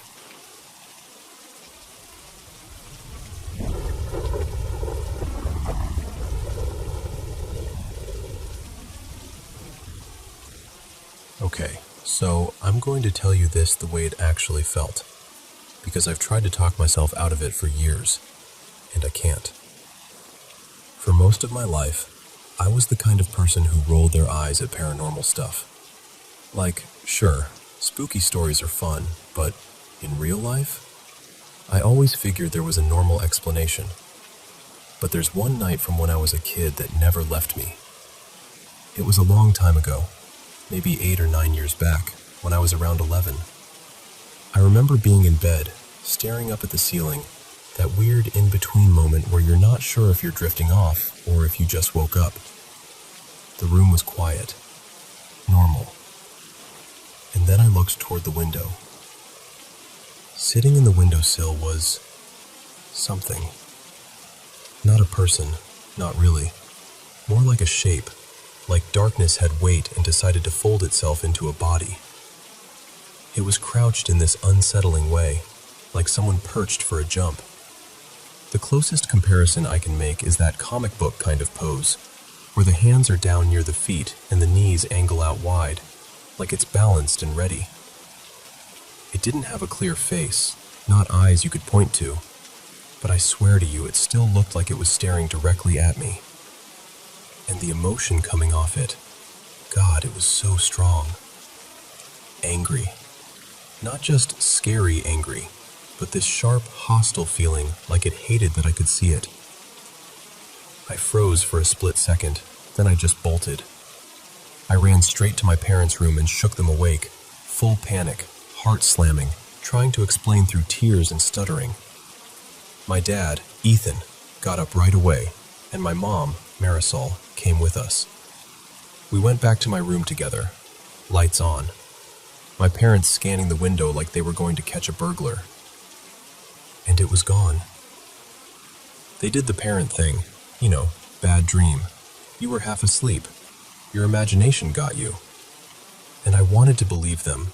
I really did. But the problem was, I wasn't trapped in bed. I wasn't paralyzed.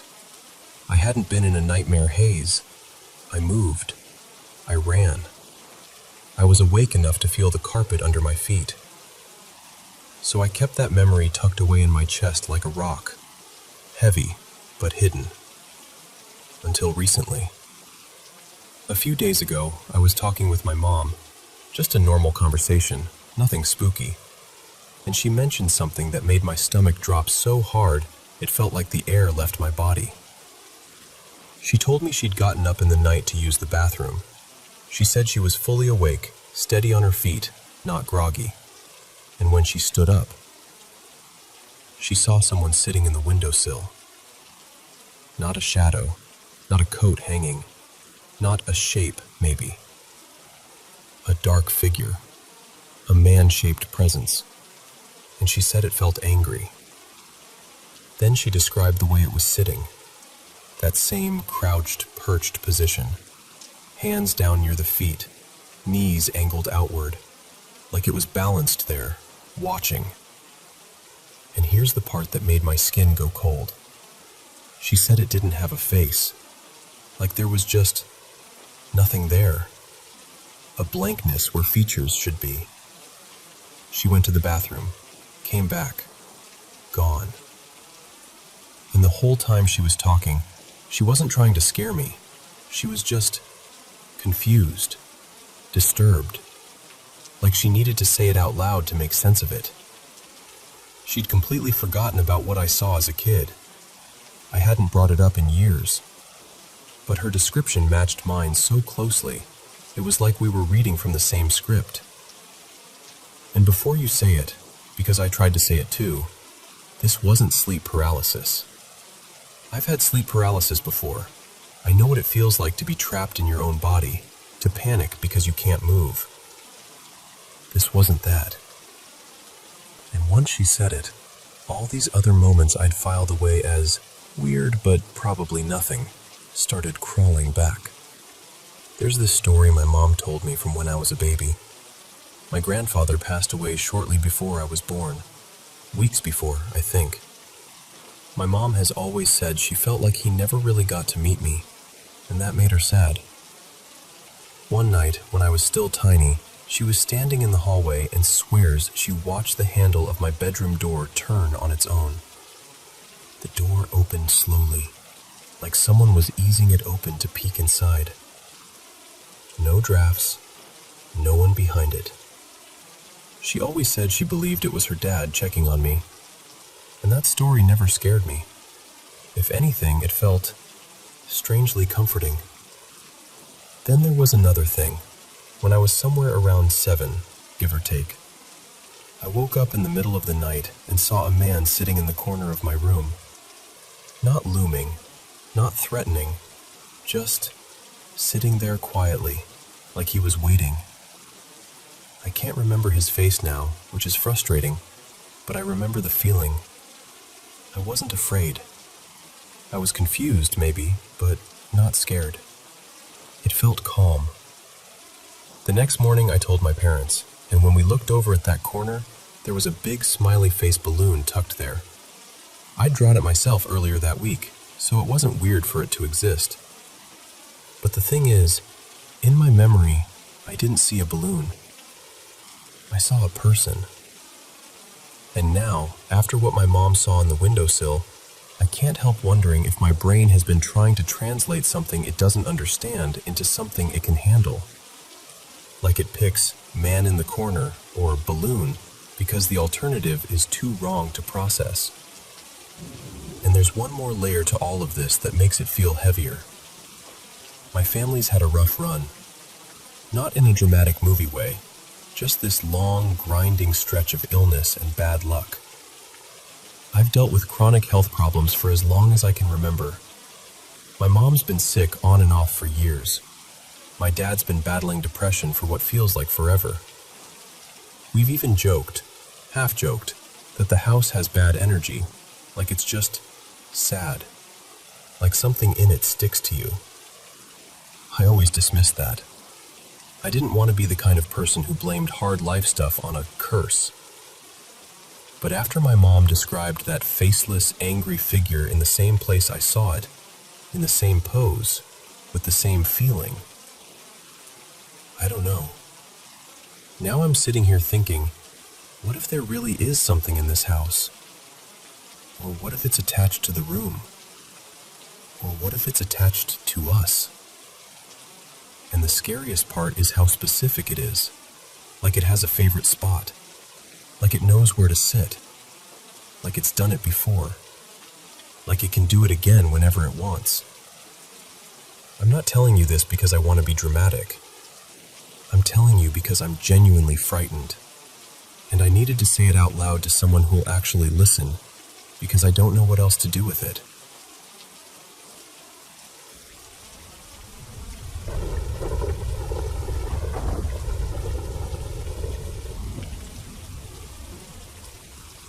So, when I was little, it was just me, my mom, and my two sisters in this old 1930s place at the end of a quiet cul-de-sac.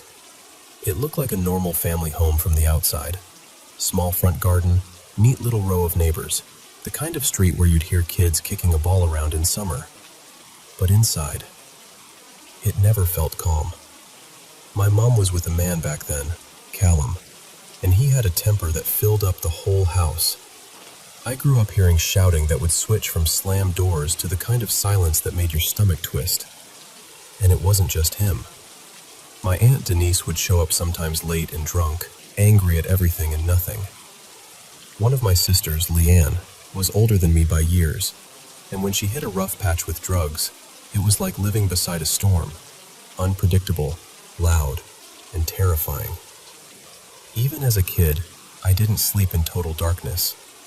I just couldn't. The dark felt crowded, like it held its breath and waited for me to relax. One night, when I was maybe 8 or so, I was sharing a room with my stepbrother at the time, Jamie. I had the top bunk, he had the bottom. I remember waking up and sitting up suddenly, like something had pulled me awake by the spine. And there, near the doorway, was this shape. Not a person exactly, but definitely male, medium build. And on his head, clear as day, a tall hat. Like an old-fashioned top hat. It wasn't fuzzy or dreamlike either. It was a solid, pitch-black silhouette that felt wrong in a way I still can't properly describe. Years later, I stumbled across people talking about the Hat Man, and my stomach dropped, because it matched what I saw so closely it made my skin prickle. But at the time, I didn't have a name for it. I just knew I was staring at something that didn't belong in my bedroom. By the time I was around 10 or 11, things changed at home. Callum and Jamie were gone, and my sisters were older, off out with their own lives, so it was often just me. My mom, Tara, started leaving me home alone more and more, even at night, because she'd go to the pub with friends and lose track of time. I remember trying to fall asleep one evening and feeling this heavy presence above me, like the air had thickened. Every time I shut my eyes, it was like something leaned closer. I'd open them again, heart hammering, and I'd catch movement at the edge of my vision. Shadows on the staircase, just out of focus, like they didn't want me looking straight at them. And there were footsteps sometimes, faint, careful steps, like someone testing each stair. I got so scared of being alone in that house that I'd actually go outside and sit on the front step in the cold, hugging my knees, waiting for headlights to sweep across the road. I'd rather be out there, exposed, than inside with whatever that feeling was. The strangest part is that even before the worst of the family chaos really hit, I'd already felt like the house had sides to it. Like there was a kind of female bitterness in the garden and a male heaviness inside the walls. When I was about 7, I remember being at the bottom of the stairs needing the toilet. My sister Leanne was babysitting and told me to go upstairs. I started climbing, and halfway up I just froze. Not because I heard anything, not because I saw anything. I just couldn't move. My body refused. The landing above felt like a line I wasn't allowed to cross. I stood there long enough to start panicking, then ran back into the kitchen and ended up wetting myself because I couldn't bring myself to go up there. When I was a teenager, I tried to fight back in the only way I knew how. I stood in my room one night and said, out loud, shaky but stubborn, something like, "In the name of Jesus, you are not welcome here. Leave me alone." And right after I said it, the spare bedroom door, across the hall, made this slow, tight creak and moved like it was being gently pushed closed. Not slammed, not dramatic, just deliberate. I remember my first thought being, okay, maybe it's a window, so I ran to check. The window was shut, no draft, no one else there. And of course, when I tried telling anyone, they shrugged it off. No one in my house wanted to hear it, and no one seemed to experience it the way I did. There were other stories floating around the family too, like little crumbs of something bigger. My gran once told me she saw a woman standing at the top of her stairs, just watching. She had more than one story like that. Things she'd say in a low voice, like if she spoke too clearly, it might invite it back. My mom and her sisters used to talk about this old clown doll my gran kept, and they swore it moved on its own sometimes.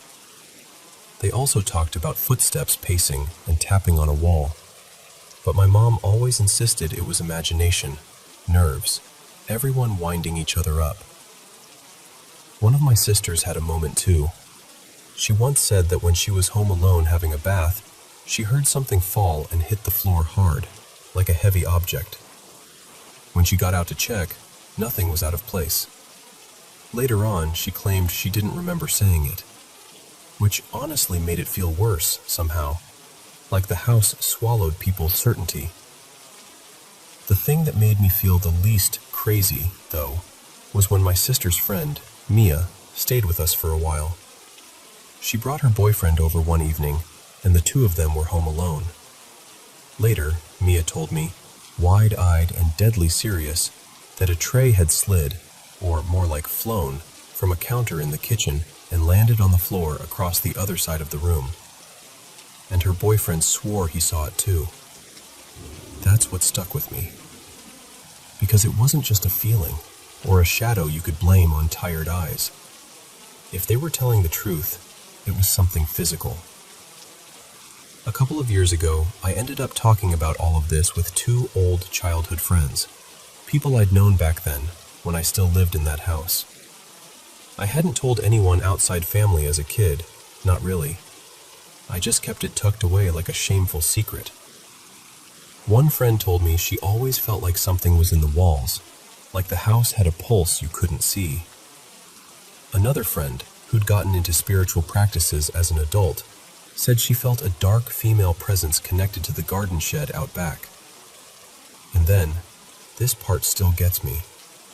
I moved out, built a life away from that street, and for a while everything went quiet.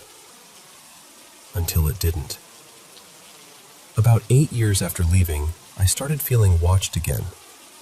It was subtle at first, like the same old sensation creeping back, that prickling awareness at the back of my neck. I mentioned it casually to a woman I worked with, Sienna, who said she was clairvoyant. I didn't tell her the whole story. I only said I'd been feeling like someone was there, like I wasn't alone when I should have been.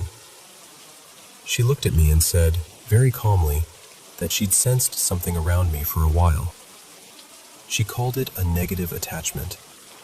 She described it as sadistic, like it fed on fear and emotion. And the horrible thing is, it was exactly how I would have described it myself if I'd had the courage to say it out loud first. But then my dad went quiet and told me something that made my whole body go cold. He said that when he was a kid, he grew up rough, in care, moved around a lot. He used to see a male figure outside his bedroom window. A man-shaped shadow, watching. And when I described what I'd seen as a child, he said it freaked him out because it sounded the same. The thing is, I didn't grow up with my dad. We reconnected when I was 16, so it's not like I heard his story first and absorbed it. If anything, it felt like two separate puzzle pieces snapping together in a way I didn't want. And now, honestly, I still don't know what to believe. I'm older, but I still feel watched sometimes. I still can't fully relax in the dark. Part of me wonders if it's trauma, years of tension in a house that never felt safe, my brain wired to expect danger. Part of me wonders if it's something else, something that clung on, or something that runs in families like an echo. All I know is this. Even now, when the lights go out, there's a part of me that waits. Like I'm listening for the stairs. Like I'm still that kid in the front garden, watching the road, praying for headlights.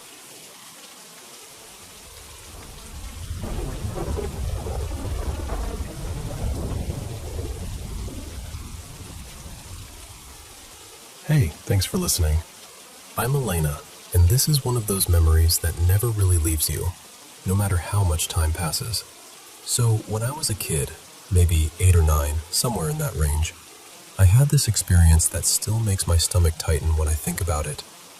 I've only ever met one other person who described something even remotely similar, which honestly is part of why it stuck with me so hard. It was late, and I'd already climbed into bed. I wasn't drifting off. I know I was awake. Our place was small back then, and my bedroom was basically tucked off the main area, so from where I was lying, I could see into the hallway and the kitchen beyond it. And then, out of nowhere, everything started vibrating. Not like a little shake. I mean violent. Like the whole world had turned into a buzzing, rattling machine. The mattress was trembling under me. My body was trembling with it. Like the vibration was coming from the air itself.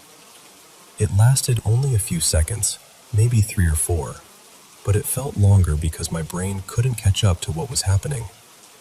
That's when I looked forward, and I saw it. There was this shadow thing, right there in my line of sight. It didn't look like a normal shadow.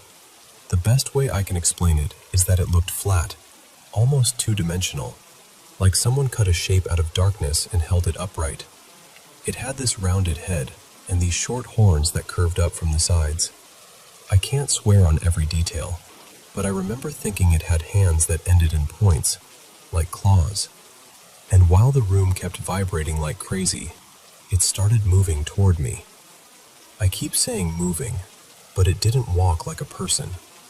It was more like it would jump forward in little bursts, like a glitch in a video game. 1 second it was there, then it wasn't. Then it was suddenly closer, and closer again. I completely lost it. I was crying, screaming, just panicking in that helpless, child way where your whole body feels too small for the fear inside it. And the worst part was that nothing I did changed anything. The shaking didn't slow down, and the thing didn't stop. It got so close to me that I swear, if I'd scooted even a tiny bit toward the edge of the bed, my face would have touched it. That's the part I can still feel in my memory. The closeness. Like it was right up against my space. Right up against me. And then I screamed for my mom. "Mom!" as loud as I could. The instant I did, everything stopped. The vibration cut out like someone flipped a switch, and the shadow thing vanished. Not faded away, not backed up into the dark. Just gone. Right in front of my eyes. People sometimes suggest things like dreams or sleep stuff, and I get why they say that. But what messes with me is how seamless it was. There wasn't any hazy shift, no moment where I woke up. I was already awake, and when it disappeared, I didn't lie there confused. I shot up immediately and ran. Like, I didn't hesitate. I sprinted straight to my mom's room as fast as my legs could carry me. I'm 19 now, So this happened around a decade ago, give or take, and I still think about it more often than I'd like to admit. I guess what I want to know is, has anyone else ever had something like that? The shaking, the buzzing, the way the figure moved, any of it. Because it's such a specific kind of terrifying, and I've spent years wondering what I actually experienced that night.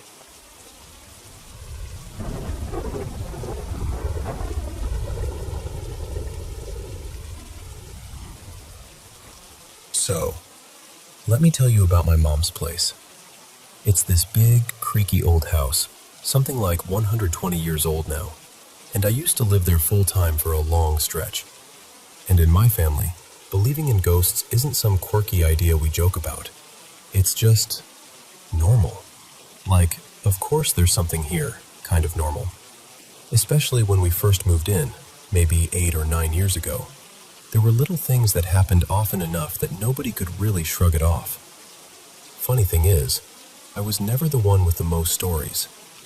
I'd hear footsteps when nobody was upstairs, or I'd notice a door that I swear I shut sitting slightly open later, but nothing dramatic. Except for 2 moments years back that still stick to me. One of them isn't even worth getting into. It was weird, but whatever. The other one, that one still makes my chest feel tight when I remember it. I walked into the living room one night, just stepped in like normal, and it hit me like a wave. Full body panic. Like my brain suddenly decided I was in danger, even though nothing was happening. My heart was racing, my hands were tingling. I felt like I couldn't breathe right. It was so intense I actually backed out of the room. And the second I went into the kitchen, like the moment I crossed that doorway, it stopped. Completely. As if someone flicked a switch. I was alone that night, and at that age I was already kind of terrified of the idea that there were entities in the house. So I don't know what to make of it. Nothing jumped out at me, nothing chased me, no movie-style horror, just that sudden, targeted dread. Like the living room didn't want me there. My mom got really into the history of the place after a while. Old records, local stories, anything she could dig up. And she's convinced the main presence is a little girl. She calls her Lydia, which is not anyone's real name, just what she's always called her. Mom says Lydia feels like she's everywhere. The hallway, the stairs, sometimes the kitchen, sometimes the guest room. Then there's apparently another presence too, an older man. Weirdly gentle, calm, more like he's just hanging out. My mom calls him Walter, and she swears he mostly sticks to the master bedroom. Here's where it gets stranger. I moved out in 2020, and ever since then, like the last 2 or 3 years, every single time I go back to visit, I start feeling off. Not like a cold, not like allergies. No runny nose, no sore throat, no cough. It's more like an internal uneasiness, like my body is tired before I've done anything. Almost feverish, but not actually sick. Just drained and uncomfortable in a way I can't point to. Like my skin is heavier, like my bones are tired. And it isn't just me. My sister has mentioned feeling the same thing, and my ex, Caleb, used to say the house made him feel wiped out too. He'd be totally fine anywhere else. Then we'd go over there, and within a little while, he'd get quiet and fatigued, like someone turned down his energy. At first I thought, okay, obvious answer. Mold. Old house, old walls, maybe something hiding where you can't see it. But it's not like I step through the front door and instantly start coughing or feeling dizzy. It's not immediate like that. And my mom and the rest of the family who still live there, they're fine. Totally normal. No weird fatigue, no headaches, nothing. But me? Every visit, same pattern. And my sleep changes too. Normally I sleep like a rock. I rarely wake up once I'm out. But when I'm there, I wake up in the night, sometimes multiple times, like my body can't settle, like it's listening for something. Today I finally asked my mom straight up, "Do you know if there's mold here?" And she was like, "Maybe, I wouldn't be surprised, but I don't know where, and I feel fine. So then I asked, does anyone else feel weird here when they visit? And she said, just your sister. That's all I've heard. Then she said something that made my stomach drop. She goes, real casually, you know, the activity kind of stopped when you moved out. And I laughed, like a little laugh, automatic. Because what do you even do with that? But inside I felt weirdly offended. Like, excuse me? What am I, the haunted house battery pack? But also, it scared me. Enough that I'm even talking about this at all. Because if things really did quiet down when I left, then why do I feel worse every time I come back? I don't know what I'm supposed to do. Part of me wants a logical explanation. Air quality, mold, stress, whatever.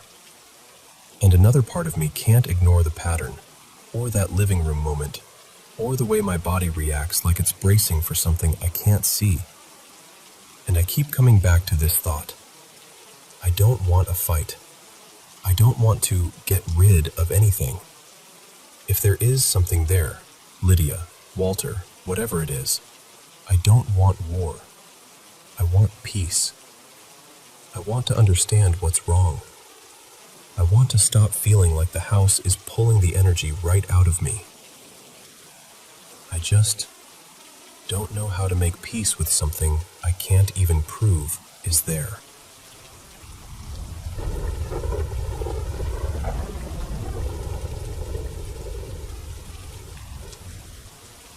Hey, so this is something I didn't really talk about when I was a kid, mostly because I honestly didn't know it wasn't normal. When I was little, I used to get these strange moments, like I could sense someone right beside me when I was alone.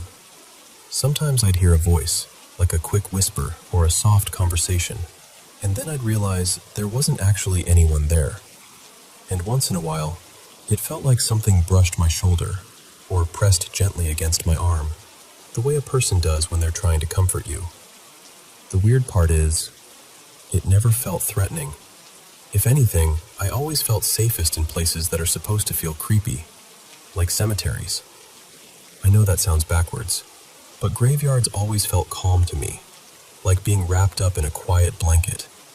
Like I wasn't alone there. Like I was being watched over, in a good way. And then there was my childhood bedroom. That room had history. My mom told me it used to belong to my grandmother when she was young, and even as a kid, I felt like the room remembered people. The air felt heavy sometimes, but not in a bad way, more like it was full. One night, I went to sleep, and it was one of those rare sleeps where there were no dreams at all. Just darkness, stillness, peaceful. Then I woke up, like my body snapped awake before my mind even caught up. That almost never happened to me. I'd wake up sometimes, sure, but not like that. Not with that sudden spike of fear, like my heart was shouting, "Get up, get up, get up!" I stared into the dimness of my room, trying to make sense of why I felt so panicked. And that's when I saw him. Right near the closet, just outside the doorframe, there was this tall figure. Not a person exactly, more like a shape cut out of the darkness, darker than the darkness around it. He didn't move. He just stood there like he'd been waiting. And then I saw his eyes. Not glowing like a flashlight or anything, just this deep, unnatural red, like two embers. And I noticed something else that made my stomach drop. One arm was missing, gone from just below the elbow, like it ended too cleanly to be an accident. I remember pulling the blanket up so fast it nearly covered my nose, like that was going to protect me from whatever I'd just seen. And I started whispering to myself. Stupid little calming phrases, anything to keep myself from crying. I told myself it was just a trick of sleep, just shadows, just my brain. Eventually, I fell asleep like that, curled up tight, barely breathing. The next morning, I ran downstairs and told my dad. He didn't laugh exactly, but he wasn't scared either. He just kind of nodded like I told him I had a weird dream. Then he said something I'll never forget. He goes, "That sounds like your great-great-grandfather, Owen." And I was like, "What?" My dad walked to the hallway closet and pulled something out. An old prosthetic arm, the kind with worn straps and a faded, almost antique look to it. And the way it was built, it started right below the elbow, right where the figure's arm ended. I stood there staring at it for what felt like forever. And because my dad wasn't panicking, because he acted like this was just a strange family footnote, I tried to match his calm. I swallowed it down and told myself, "Okay, fine. Weird family thing.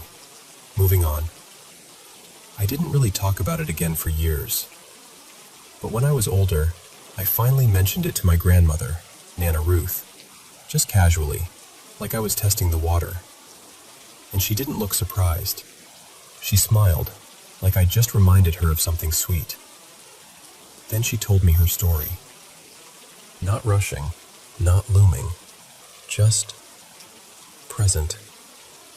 And according to her, he held out his hand, like a patient adult offering help. She said she took it. He walked her downstairs, step by step, helped her get a glass of water, walked her back up, and then, this part gives me chills every time. She said he tucked her in the way a parent would, like it was the most natural thing in the world, and she fell asleep feeling completely safe. When she finished telling me, she just looked at me with this soft expression and said, "He's always been around." And that's the thing. Over the years, I've still seen him. Not constantly, not like some movie where he's always in the corner of your vision, but enough times that I can't just pretend it was childhood imagination. And he's never hurt me. He's never threatened me. If anything, he shows up most when I'm vulnerable.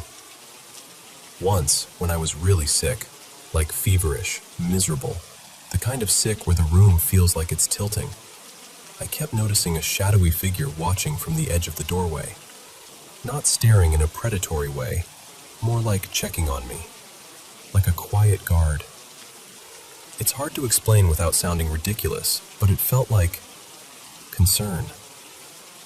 My family has stories too.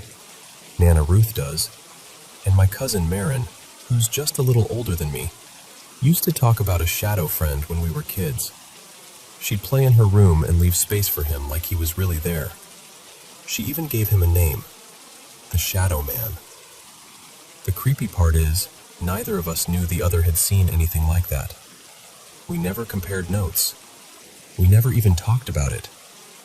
We only found out because Nana Ruth connected the dots one day, like she'd been holding the thread the whole time. So now, I'm left with this weird, lingering question. If this thing has followed our family for generations, if it's shown up in the same house, in the same halls, in the same kind of quiet moments, what is it? A protector? A spirit with some kind of attachment? Just a shared family story that our brains shaped into the same image. All I know is, I don't feel afraid of him. I feel watched over. But I can't help wondering if that's naive. Like maybe I've been calm about something I shouldn't be calm about. So yeah, that's why I'm telling you. Do you think this is something to be concerned about? Or does it sound like whatever this is, it's been trying to take care of us?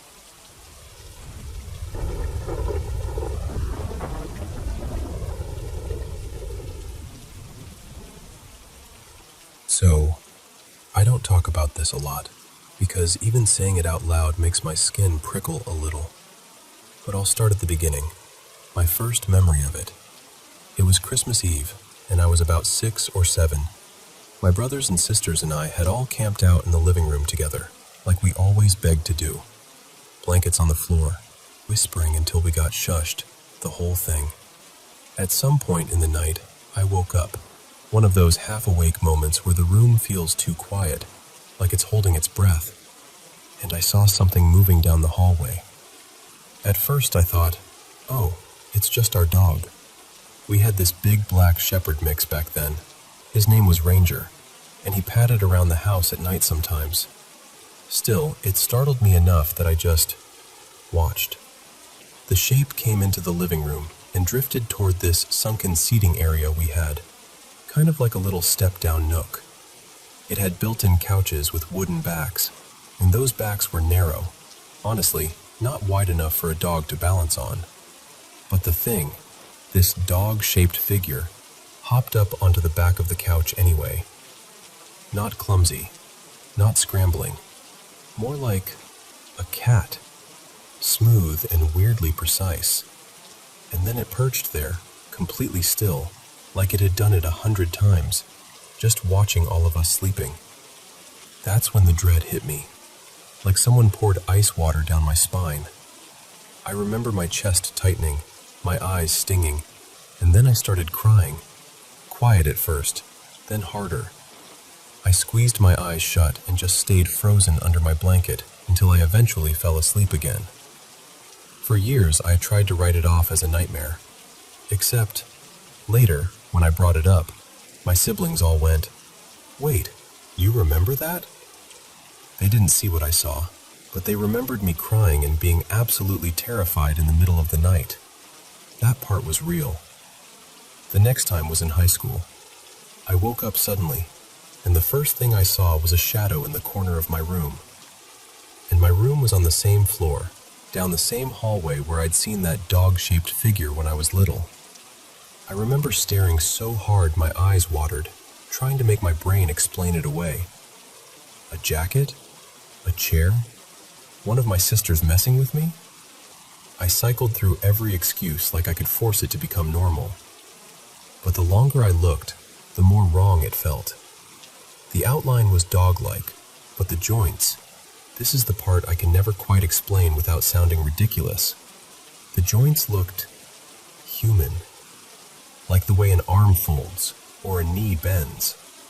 It was sitting there in a way that reminded me of a person crouched low in the corner, except it had the shape of a dog, and it felt like it was watching me. After that, it started happening more often, waking up with that heavy, someone's here feeling, catching shadows that didn't make sense, nights where I barely slept. And at the same time, my life was kind of falling apart in the normal teenage way, but louder. My mental health was bad. I was angry all the time, fighting with my family, failing classes, just constantly exhausted and on edge. My parents pushed me into therapy because they didn't know what else to do with me. And honestly, I didn't know what to do with me either. There's one night that stands out more than the rest. I'd worked myself up so badly that I couldn't stay in my room anymore. I went to my sister Maya's room, right next to mine, and asked if I could sleep in there. She said yes, so I dragged my pillow and blanket in and curled up at the foot of her bed. And I slept great. No weird feelings, no shadows, nothing. That night was bright because the moon was full, and our back doors had big glass panels, so the house always caught shadows, tree branches moving, sometimes the animals in the yard if they wandered close enough. So I told myself, if I see something, it'll probably just be that. I stepped out of my sister's room into the hallway, clutching my blanket and pillow, and I froze so hard I swear I forgot how to breathe. I hadn't even seen anything yet. This was pure instinct. The hair on my arms lifted. The back of my neck went hot and tight. My body just locked up like it knew before my brain did. From where I stood, I couldn't see all the way down the hall, but I could see the wall that led into it. And on that wall, sliding into view, was the shadow of a dog, walking. The shape was unmistakable. The legs moved in that steady, casual way like it was just approaching, like it belonged there. And here's the thing. Our dog, Ranger, had been gone for months by then. I tried to reason it out anyway. A tree shadow, an animal outside, something passing the glass door. I tried so hard to make it be something normal, but the shadow kept getting closer, and it started to shift and shrink in a way that didn't match anything outside. It wasn't moving like a distant shadow from the yard. It was moving like whatever was making it was coming down the hallway toward me. Right before it would have rounded the corner into view, I snapped out of it. I bolted back into my sister's room, flipped on the light, and shook her awake. I was shaking so badly I could barely get words out. I didn't even know how to explain what I'd just seen, only that I couldn't go back out there. The next morning, I told my mom, and she didn't laugh. She didn't roll her eyes. She just got this tired, serious look and said something like, "I'm not surprised. When we were younger, your Aunt Leanne used a Ouija board in that part of the house. I've always felt like something lingered." That made my stomach drop, because I hadn't told her about the Christmas Eve thing. I hadn't told her about the corner shadow. She just already believed it could be real. After that, I told my other sister Tessa, and she went quiet, then admitted she'd always felt watched too, especially from the loft area in her room. And then she told me something that honestly freaked me out almost more than my own stories. She said once, when everyone else was out camping, she stayed home alone. She was on her bed with her back toward the bedroom door, and she felt what she thought was her cat climbing up, like that familiar little shift of weight on the mattress. She reached back to pet it, but the fur felt wrong. Coarse, wiry, mangy, nothing like her cat. She jerked her hand away and looked down, and her cat was curled up at the foot of the bed, asleep, not moving. She spun around, heart pounding, and there was nothing there. She said she searched the whole house for almost an hour, convinced maybe an animal had gotten in somehow. A raccoon, a stray, anything. But she found nothing. No open doors, no signs, nothing. After all that, weirdly, I didn't really see it again. We'd still get strange little things, like knocks on bedroom doors when no one was there. Stuff you could almost shrug off if you tried hard enough. But as I got older, I started spending less time at home. I started dating, staying out more, and eventually I moved out. And the less time I spent in that house, the better I got. That's the part I can't ignore. I've tried 100 times to convince myself it was all just dreams, or stress, or my mind filling in shadows. I've even wondered if my family, without meaning to, kind of fed the story and made it bigger over time. But there's still this part of me that won't let it go, because that fear felt real. And some nights, it really did feel like whatever was there, if anything was there, was drawn to me when I was at my lowest. Like it liked the version of me that was exhausted and angry and unraveling. I don't know. I don't have a neat ending. I just know the image of that dog-shaped thing perched like a cat on a narrow wooden couch back still comes to me sometimes, sharp as a photograph. And if you've ever heard of something like that, a dog-like figure with human-like joints, moving wrong, watching, please tell me I'm not the only one.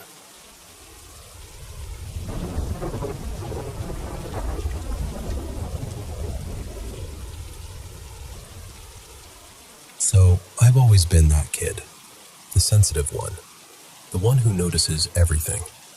Sounds that feel too sharp, lights that feel too bright, certain smells that make my stomach turn, and sometimes just a weird vibe in a room that makes me want to leave immediately. And along with all that sensitivity, there were these moments, ever since I can remember, where I'd hear or see things that didn't really line up with reality. The very first thing I can clearly pull up in my mind happened when I was tiny, like preschool tiny. I was on the floor in my bedroom, playing with this little plastic triceratops I was obsessed with, and I hear someone outside my window call my name in this soft, sing-song voice. Sweet, affectionate, the way a parent calls you when dinner's ready. It was so warm and familiar that I didn't even hesitate. I remember popping up, leaning toward the window and going, "Yes?" all cheerful. And there was nobody, nothing, just quiet. Now the weird part? My name back then was uncommon, not unheard of, but rare enough that I barely ever met anyone with it. So it wasn't like the neighborhood was full of kids getting called in for snacks. It felt aimed at me. A few years later, maybe I was 8 or 9, we moved because my stepdad's job transferred him. New area, new house. And it wasn't one of those creaky, ancient places with a dramatic attic and scary family legends. It was bright, modern, clean lines, big windows. The kind of house where you'd think nothing spooky could stick. But almost immediately, kid me became convinced there was someone upstairs who wasn't part of our family. Not a monster, not evil, just there. Like a presence that didn't belong to us, and didn't care that I noticed it. I didn't know what else to do, so I tried to be polite. I'd say hello when I walked past the stairs. Good night. Goodbye when I left for school. Like, hey, I see you. Please don't make this worse. And then, honestly, the hardest part started. I watched a scary movie at a sleepover, or maybe it was at home, I don't even remember anymore. And it rattled me in a way I didn't expect. You know how people say, it's just a movie, you'll forget it in a few days? Yeah, not me. That fear didn't fade. It grew. Nights became this whole ordeal. I'd lie in bed with the lamp on, heart thumping, and this heavy dread would settle over me like a blanket I couldn't throw off. Sometimes I'd see shapes, thin, almost see-through silhouettes, moving through my room even when I could clearly see everything around me. Like they weren't hiding, like they didn't need to. When it got too intense, I'd creep into my mom's room and ask if I could sleep next to her. And she'd let me, because she's my mom, and she wanted me to feel safe. But here's the part that still makes my skin prickle a little. Even next to her, it didn't fully stop. A couple of times, I'd hear that same sing-song voice again, calling my name like it was coaxing me. And hearing it while I was curled up beside my mom sent me straight into panic, because it made me realize something. Whatever it was, it didn't care where I was sleeping. And then there was this other thing that happened too. These strange wake-ups that weren't really wake-ups. Like I'd open my eyes, and I'd know I was conscious, but my body wouldn't cooperate. I couldn't move. I couldn't speak.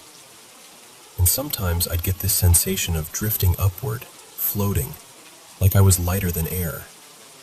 Then I'd struggle, like fight to come back, and suddenly it felt like I'd dropped from somewhere high above, falling fast, and I'd slam right back into myself. But around 12 or 13, something shifted. I can't even tell you what changed. Nothing dramatic happened, no big revelation. But suddenly, I could sleep without a light on. Nights weren't perfect, but they stopped being a nightly horror show. After that, the experiences became occasional. Maybe once in a while I'd wake up and feel that familiar dread, the strong impression that something was in the room with me. But I wasn't the same little kid anymore. I'd grown. I'd adapted. So I taught myself a trick, kind of a mental reflex. And yes, it sounds silly, but it helped. I called it the now shield, because when you're lying there, half awake, heart racing, you don't need a plan for next week. You need something that works right now. So I'd picture this barrier snapping into place around me the second I said the word in my head. Not just a bubble of protection, more like a force field with teeth. Like anything that meant me harm would get hurt if it tried to push in. It didn't erase the fear instantly, but it gave me something solid to hold on to. Like, okay, I'm scared, but I'm not helpless. And for years, that was the routine. Once or twice a year maybe, I'd jolt awake in that old dread, and I'd throw up the now shield, like flipping on a switch, and I'd eventually fall asleep again. As I moved through my 20s and into my 30s, it happened less and less. Like whatever thread connected me to it was thinning. And then there was one last moment, the only one in my adult life that felt undeniably weird. I was 27. I'd just gotten into this relationship with a guy named Milan, and it was, how do I put this kindly, emotionally loud. A lot of stress, a lot of tension, the kind of relationship where your nervous system never fully unclenches. Sometimes on weekends we'd take an edible to shut our brains off for a few hours. One night, he was already asleep. I was in the bathroom, doing the normal bedtime stuff, brushing my teeth, splashing water on my face, trying to feel human. I walk back into the bedroom, and I stop dead, because there's a dark figure standing at the foot of the bed. Not a shadow from the closet, not a coat on a chair. A shape that had presence, humanish, tall, still, like it belonged there. And here's the part that shocked me. I wasn't terrified. I was startled, absolutely. My whole body went, "What the hell?" But I didn't feel that old, drowning fear. If anything, I had this odd impression that it was just as surprised as I was, like we both turned the corner at the same time. And I did something I honestly didn't know I was capable of. I stepped forward, and I swung my hand straight through it, like a shove, like a smack, like, "No, not tonight." There was no resistance. My hand passed right through. But the moment it did, this icy cold rushed up my arm and spread through my chest, like the air in my body had turned to winter for half a second. And then it vanished. The cold faded. The figure was gone. And since that night, nothing. No sing-song voice, no dread, no shapes, no floating, falling wake-ups, no need for the now shield. Just quiet. And I don't know what that means.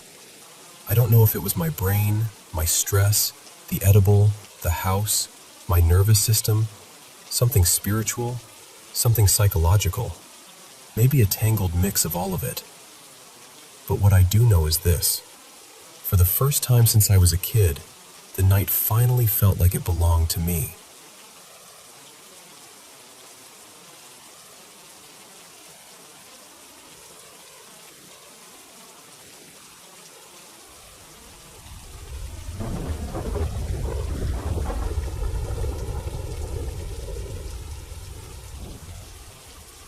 Okay, so I've had a handful of things happen to me over the years that I still can't fully explain. And weirdly enough, the place it happened the most was my grandparents' house. The first time I was really little, maybe 4 or 5.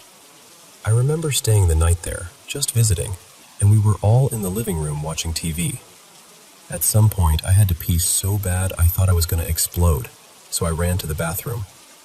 I did my business, and as I went to leave, I reached for the door.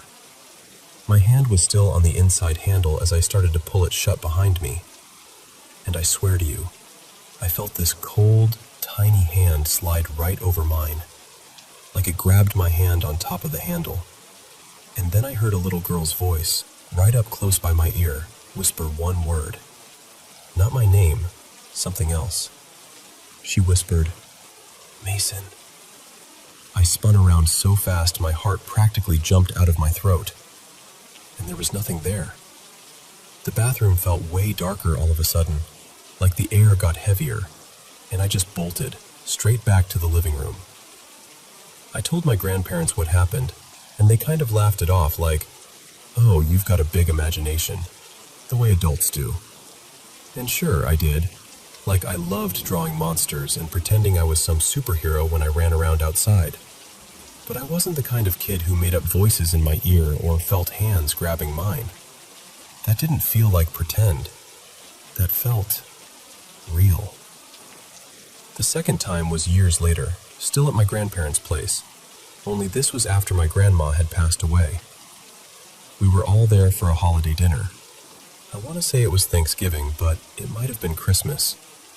I just know the house was full, and everyone was talking and laughing and doing that thing families do where they end up reminiscing. I was in the living room with a few relatives, talking about old memories. My grandma, funny stories, all that. And out of nowhere, I felt a tug on my sleeve from behind. Not a brush, not like someone bumped me, an actual tug, like somebody trying to get my attention. I turned around, expecting to see my little niece, Ava, messing with me. But nobody was there. I could see into the hallway. Nobody behind the couch. Nothing. I told myself it was probably nothing. Maybe my shirt snagged on something. A few minutes later, it happened again. Harder this time, like a real pull. This time I whipped around immediately. Like the second I felt it, I turned. And again, nothing. No one close enough to have done it, and Ava was right in front of me on the floor playing with a toy, totally focused, not even looking my way. So I did the awkward thing and asked around like, okay, who's messing with me? Everyone swore they weren't. No jokes, no laughing, no gotcha. Just genuine confusion. Could it have been a prank? Maybe. But if it was, nobody's admitted it. And to this day, that still bugs me, because it felt the same kind of strange as what happened when I was little, like something reaching for me from just out of sight. The third set of experiences happened later in the house I live in now, out near the woods, just outside town. And this one isn't like one big moment. It's more like a bunch of smaller things that pile up. Like, I've had stuff get knocked off counters when I know for a fact it was sitting stable and centered. No edge, no wobble, no reason it should have fallen. One time I had my backpack hanging up in the hallway on a hook, one of those big, sturdy hooks with a deep loop. The bag was heavy, full of textbooks. There's no way it should have slipped off unless someone lifted it up and off the hook. And sometimes, when the house is really quiet, especially if I'm sitting there drawing or just zoning out, I'll hear faint voices from another room. Not loud enough to make out words, but enough to make my head snap up like, hello? And every time, I'm alone. Then a couple weeks ago, my sister, Lena, decided it was a good idea to mess with a Ouija board, even though I told her not to. I warned her. I really did. Later, she told me something that honestly made my stomach drop. She and her boyfriend Jordan were in their room watching TV when both of them saw something, move into the bathroom, just out of the corner of their eyes. They described it the same way, like a person-shaped shadow, almost solid black. Here's the part that gets me. Neither of them said anything. They both saw it, but they didn't speak. They just kind of froze and kept watching the TV like maybe they could pretend it didn't happen. After a while, like 20 minutes, they called out my name, thinking it was me messing around, since I was the only other person in the house. They knocked. No answer. So they opened the bathroom door, and nobody was there. That's when they finally admitted to each other what they'd seen, and apparently they both described the same thing without prompting. They came to my room freaked out and asked if I'd gone in there. I told them no, and yeah. They were spooked after that. Honestly, so was I. And then there's one more story. This one didn't happen to me, but it happened to my brother Caleb a few years back in this same house. He got really sick, like dangerously sick. He's okay now, thank God. But he told me that when he was at his worst, he was outside on the back porch throwing up, barely able to move, just drained and shaky. He looked out toward the pasture behind the house, and he said he saw 3 figures come out from the tree line. 3 tall shapes, all dressed in black. And he said their eyes looked huge, dark and wrong, and their mouths were wide open, almost like those horror masks, except he swore it was like human faces, just twisted and withered. He said they just stood there staring at him. He forced himself up, stumbled back inside, and looked out through the window. And they were gone. Like they were never there. Now, I don't know what to make of that one. Part of me wonders if he was hallucinating because he was so sick. But it still messes with me, especially with everything else that's happened in this house. So yeah, that's basically the collection of weird stuff that's happened to me and my family. I'm not sitting here claiming I have all the answers. I don't. I just know what I felt, what I heard, what I saw, and it didn't feel like, oops, coincidence in the moment. I'm a Christian, so I pray over my home and my family. And we're okay. We're living our lives. Nothing's dragging chains down the hallway every night or anything like that. But looking back, it still gives me chills. And honestly, more than anything, it makes the world feel bigger. Like there's more going on than we can easily explain. Maybe it's spiritual. Maybe it's the brain playing tricks. Maybe it's coincidence stacked on coincidence. Believe me or don't, either way is fine. I just wanted to share it because it's strange, it's spooky, and it's been sitting with me for a long time.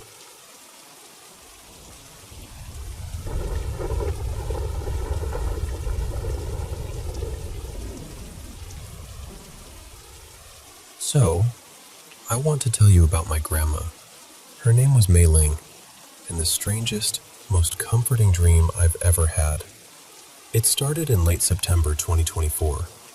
At first, we didn't even realize something was seriously wrong. She was acting off, weak, kind of confused, struggling in ways we kept trying to explain away. We thought maybe she was just exhausted or coming down with something. But after about several days of watching her get worse, we rushed her to the ER. She ended up staying in the hospital for weeks, and during that time, she was put on a ventilator more than once. Each time they had to do it, it felt like we lost a little more of her. When she'd wake up again, it wasn't really her the way we knew her. Her speech started slipping away, and she couldn't stay awake long. It was like her body was still fighting, but her mind was getting pulled farther and farther from us. The last time they put her on the ventilator was overnight, going into the start of the week. And what made it so brutal was that she'd actually seemed a little better in the days before that, like maybe she was turning a corner. So when it happened again, it hit us like a wave. Just pure shock. I remember being at work when my dad, June, called me. I stepped out, sat in my car during lunch, and I just broke. Like that ugly, can't breathe kind of crying. Then I wiped my face, walked back in, and pretended I was functioning. You know how people do that when they don't have a choice. That night I went to see her. There wasn't much to say or do. She was lying there, ventilator, quiet, unresponsive. The room felt heavy, like the air itself was tired. I went home, got ready for bed, and fell asleep almost immediately. And then I had this dream. In the dream, I'm back at the hospital, and it starts with me riding the elevator up to her floor. I can still picture it, like I'm actually standing there, watching the numbers climb. The doors open, and I step out, and everything is so familiar that it feels real. I turn the corner, walk down the hallway, and go straight to her room. When I walk in, she's sitting up in the bed, and she looks like herself. Not like the version I'd been seeing in the hospital. Her hair is neatly brushed. Her face looks warm and awake. There are no tubes, no IV lines, no medical restraints, no compression socks, none of it.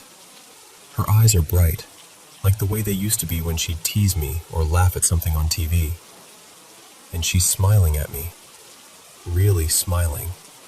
We only ever spoke Chinese together, so in the dream she speaks to me in Chinese, like normal, like nothing ever happened. And she says, so gently, something like, "Don't be scared anymore. I'm going to be okay. Everything will be okay. You don't have to carry this worry for me. And that's it. The dream just ends, like someone turned off a light. I woke up so confused, because I don't usually have dreams like that. Most of my dreams are chaotic and ridiculous, like my brain throws random nonsense at the wall and calls it a night. But this one was different. It was clear, calm, detailed. It felt like a real visit. The next day I told my dad about it. He went to see her earlier than I could, and he said she still wasn't responsive. He didn't stay long because it was just hard. And after work, even though I was exhausted and honestly didn't want to go, because going there every day was wearing me down, I went anyway. I couldn't stand the thought of not showing up. When I got there, her body felt cold in places. I remember holding her hand and realizing how quickly someone can feel like they're slipping away. Like you're watching it happen and you can't stop it. And I know people can explain dreams a million different ways. I know grief does things to your mind, but I can't help what it felt like. It felt like she came to me on purpose. Like she wanted to tell me, I'm okay. You can breathe now. And honestly, that message held me up. It gave me a kind of closure I didn't know I needed so badly. I still miss her. I miss her all the time. But I'm grateful, so unbelievably grateful, that I got one last moment with her, even if it was in a dream.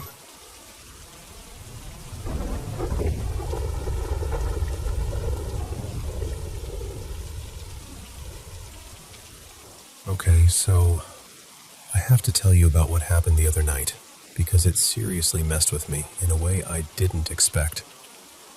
I first saw The Sixth Sense, you know, that M. Night Shyamalan movie, forever ago.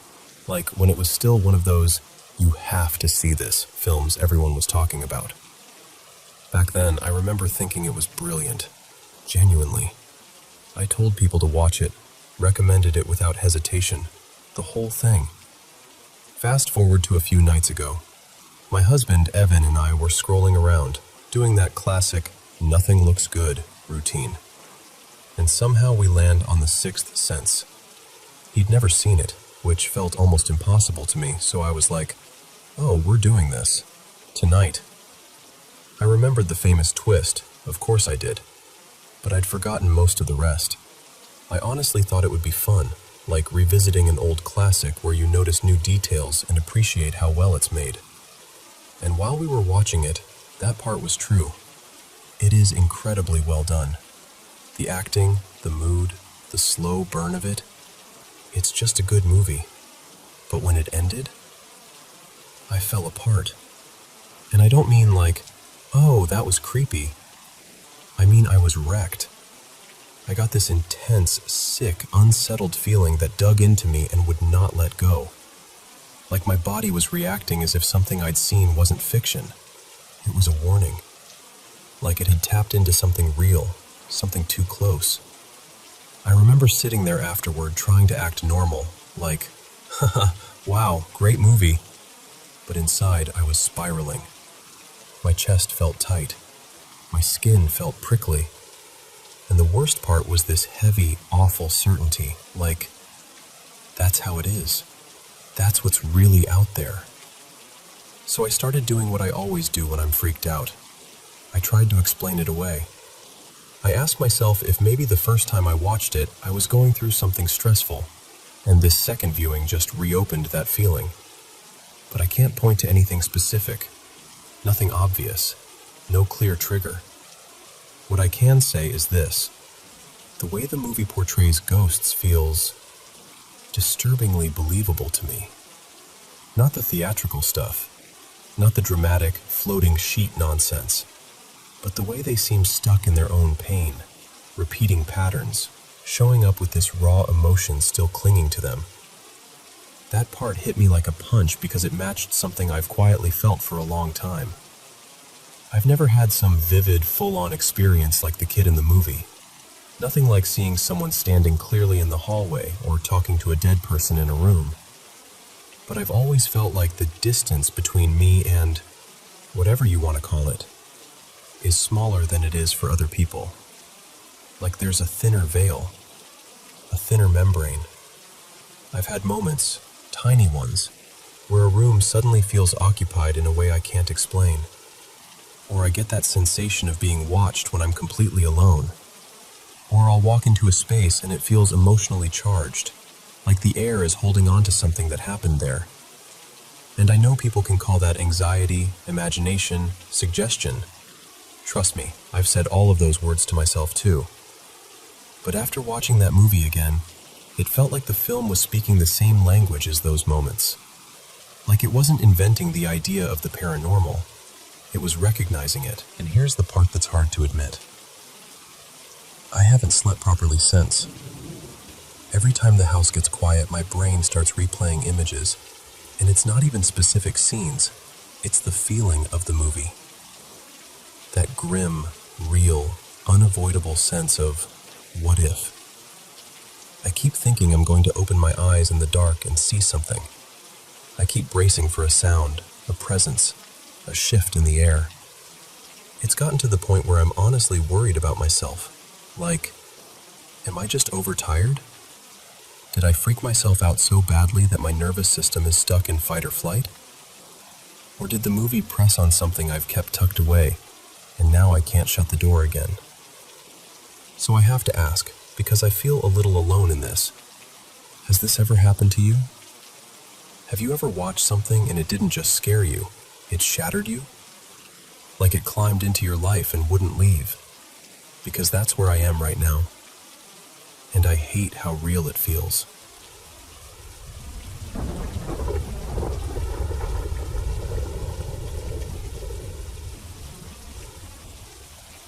Hey, thanks for letting me share this. It's been years since I've talked about what it was like growing up with whatever was in that old house. I'll say haunted just because it's the easiest word, but honestly, I still don't know where the line is between ghosts, weird phenomena, or something our brains can't neatly label. I just know what my family and I saw, heard, and lived through, especially from the mid-90s onward, when it started happening so often that it almost became part of the rhythm of our days. And I'm telling you all this for a couple reasons. 1, I'm still trying to make sense of it. 2, I want to know if anyone else has been through something like this. And 3, if I'm being really honest, some nights when I'm alone in the dark, I still get that familiar fear, like the air could shift and I'd be right back there again.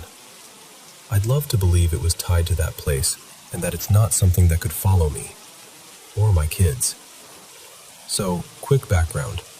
I was born in 1981, and we moved into this creaky farmhouse when I was about 4. It sat on land where there used to be a small cemetery, supposedly moved decades earlier to another part of town. The main part of the house dated back to 1902, and there'd been additions over time. The kind of house where every hallway creaks like it's clearing its throat. I was the oldest, girl, and I had 2 younger brothers. I'll call them Owen and Jude. And if you want my best guess, it never felt like just one presence. It felt like at least 3. A little kid kind of energy sometimes, mischief. A teenager vibe that felt restless. And then something older, heavier, harder to ignore. Anyway, out of everything that happened there, these are 3 moments that still stick in my bones. The toy boat, Christmas morning, 1990. So, Christmas morning, I woke up early, like kids do, and I heard this humming sound downstairs. Not a normal house sound, not pipes, not the heater. A steady, mechanical hum. Back then, being the oldest meant I was basically the second parent whenever the adults were asleep. So my first thought was, those boys got up and started playing without me. I marched down the hall toward Owen and Jude's room, already annoyed, ready to catch them in the act. But when I pushed their door open, both of them were out cold. Little kid sprawls, totally asleep. And the second I stepped back into the hallway, I heard the humming again. So I walked to the top of the staircase and looked down into the foyer. And I swear to you, without any hesitation, like it had intention, a little toy boat was gliding across the floor by itself. Not wobbling, not drifting, sliding like it was on a track. It went from one side of the foyer to the other and out of view. I just stood there, frozen. Then it came back the other direction. Same smooth motion, same hum. On the third pass, I took one step down, and the stair creaked under my foot. The boat stopped, like it heard me. It stopped dead in the middle of the entryway, right under the staircase, as if it had been caught. I made it halfway down before my mom suddenly leaned out from the hallway below, sharp and urgent, and said, "Stop! Don't come down!" I nearly fell through my own ribs. She scared me so badly I sat down right there, clinging to the banister. My parents came out together, went right to the boat, picked it up, flipped every switch, tried everything. Nothing. No hum, no movement, no power. And later, this is the part that makes my stomach drop even now, we realized the boat didn't start again because it didn't have batteries in it. At all. Empty compartment. The Visitor. Late summer, 1993.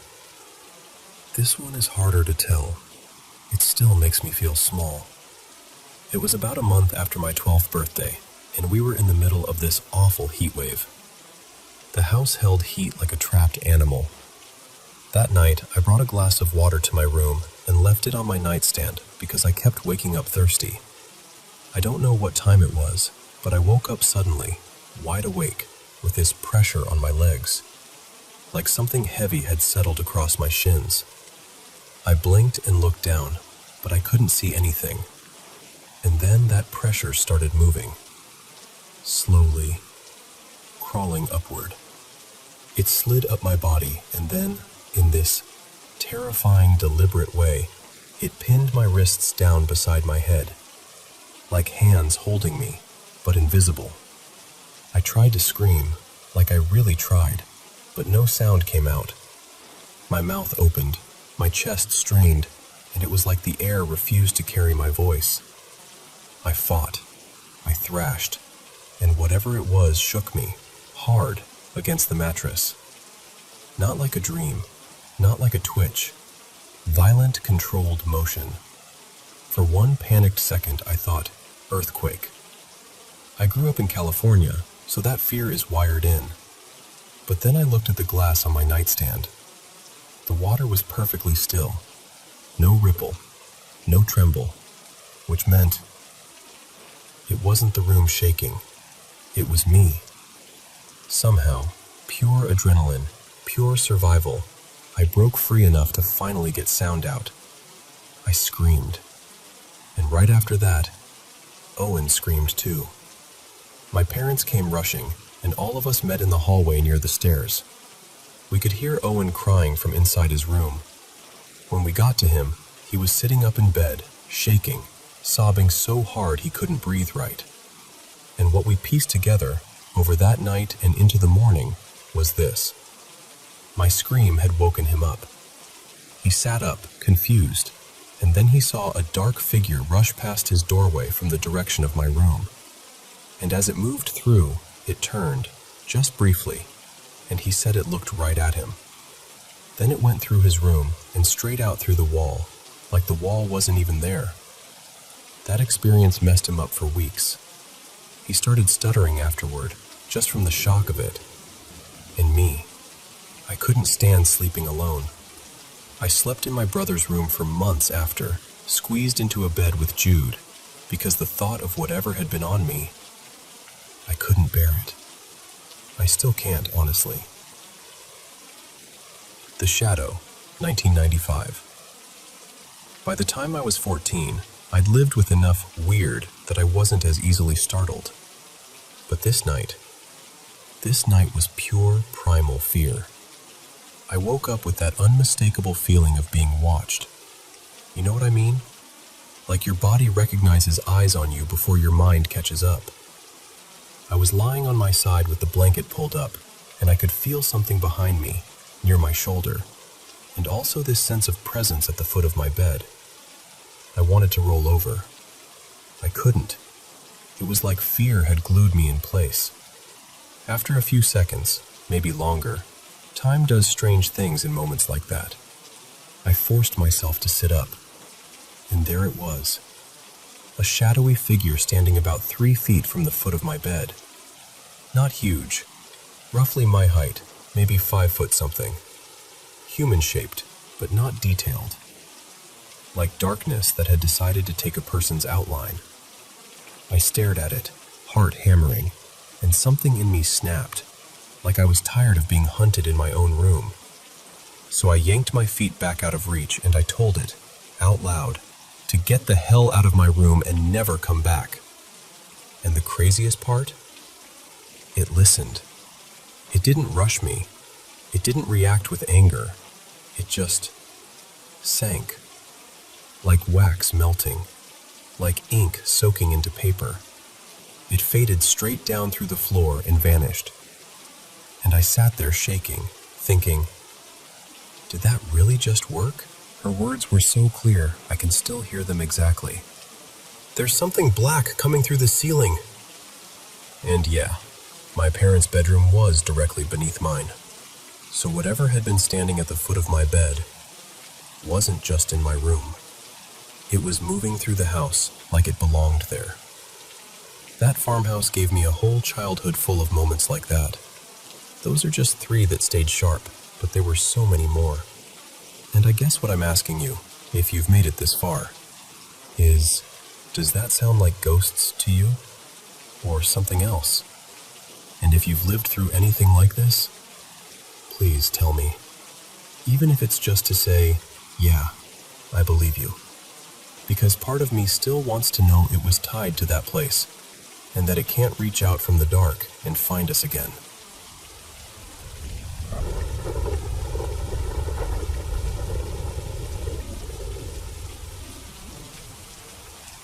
Okay, so before I get into the main thing, I kind of need to give you a little context, just so you understand why this shook me as much as it did. I grew up with a lot of weird stuff around me. Like, a lot. And the house I've lived in for most of my life doesn't exactly help. It's this ancient, half-falling apart place. Like, I'm pretty sure it was the first house ever built in our little neighborhood. Before everything got developed, it used to be part of a dairy farm, and the newer houses were basically built around what used to be its land. The locals used to joke that our place was the haunted house. You know the kind. Creaky floors, rooms that always feel colder than they should, the whole vibe. And over the years, I've had things happen that I genuinely couldn't explain. Hearing my name when no one was home. Little objects not being where I left them. Electronics turning themselves on. That heavy, watched feeling. I even used to catch these shadowy shapes in the corner of my vision every few days, like they were familiar somehow. And there was a stretch of time when my mental health was really bad, and a close friend, his name was Jonah, passed away, and everything around that period felt even more intense. But eventually I talked myself out of it.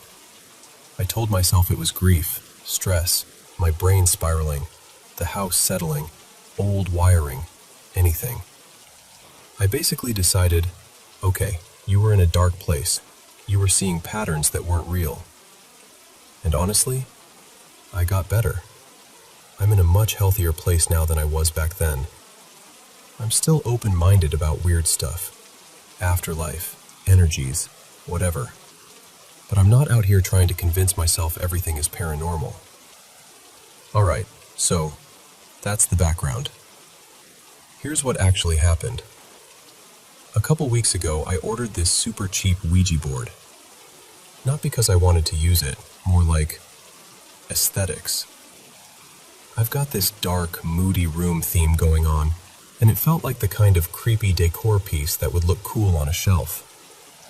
It arrives, I unbox it, and I just leave it on my desk like, I'll deal with you tomorrow. Later that night, I'm sitting at the desk watching spooky videos, because apparently I don't value peaceful sleep. And one of those Ouija board clips pops up. And I don't know why I did this. Boredom, curiosity, stupidity, all of the above. I grab the board and I'm like, laughing at myself, like, okay, if there's a ghost here, say hi. The funniest part? It didn't even really come with a proper planchette. The little handpiece thing was this rough, cheap wood, like it was cut out with a butter knife. It didn't glide at all. You couldn't smoothly move it even if you tried. So I'm sitting there thinking, even if Ouija boards were real, there's no way anything could communicate through this busted piece of plywood. Still, I did the whole goodbye thing. I remember that clearly. Like, I didn't want to be reckless. I said goodbye, I ended it, and then I tossed the board up on the shelf above my bed, almost like a display. The handpiece went with it, sitting right on top like a little trophy. And that's where it gets hard to talk about. That night, I had a seizure. And I need you to understand, I have never had anything like that in my life. Not once. No history. Nothing even close. My eyes kept rolling back, like I was fighting to keep them forward, but losing. I could feel myself choking, like my tongue wasn't where it was supposed to be, like my throat wasn't cooperating. I kept slipping in and out of consciousness, and at the time I thought it was sleep, but looking back, it felt more like I was blacking out over and over. When it finally stopped, when I finally fully came back, I was just lying there buzzing. That's the only word for it. My whole body was humming like it had been electrocuted. I felt unbelievably weak, like my bones were made of wet paper. And there was this pressure on me, like something heavy was draped over my entire body, like one of those massive water-soaked blankets you can't push off. In the morning, the first thing I did, without even really thinking, was move the board. I took it off the shelf and put it away from the bed, and I separated the handpiece from it because I realized it had been resting right on the goodbye section of the board the whole night. I know that sounds small, but it bothered me so much I couldn't ignore it. Like it mattered. Like it was incorrect. I ended up going to the ER because obviously, what the hell? They ran tests. They checked everything they could, and they didn't find anything. No clear reason. No explanation they could point to with confidence. Just nothing. And I'm not saying I was possessed. I'm not saying some demon climbed into my spine because I bought a tacky decor board online.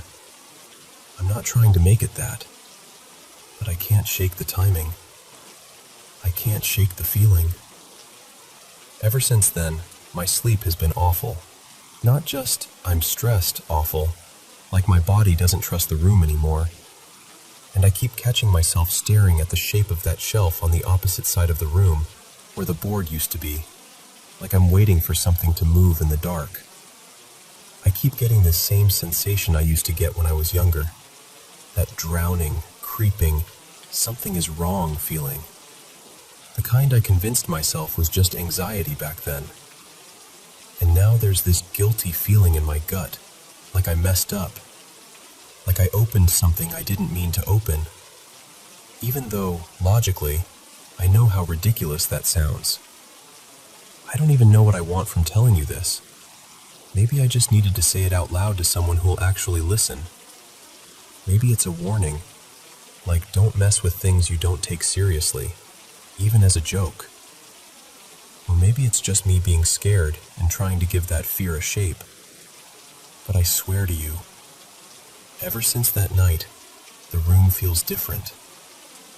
And I hate that I'm even saying that, because I worked so hard to convince myself I was past all of this.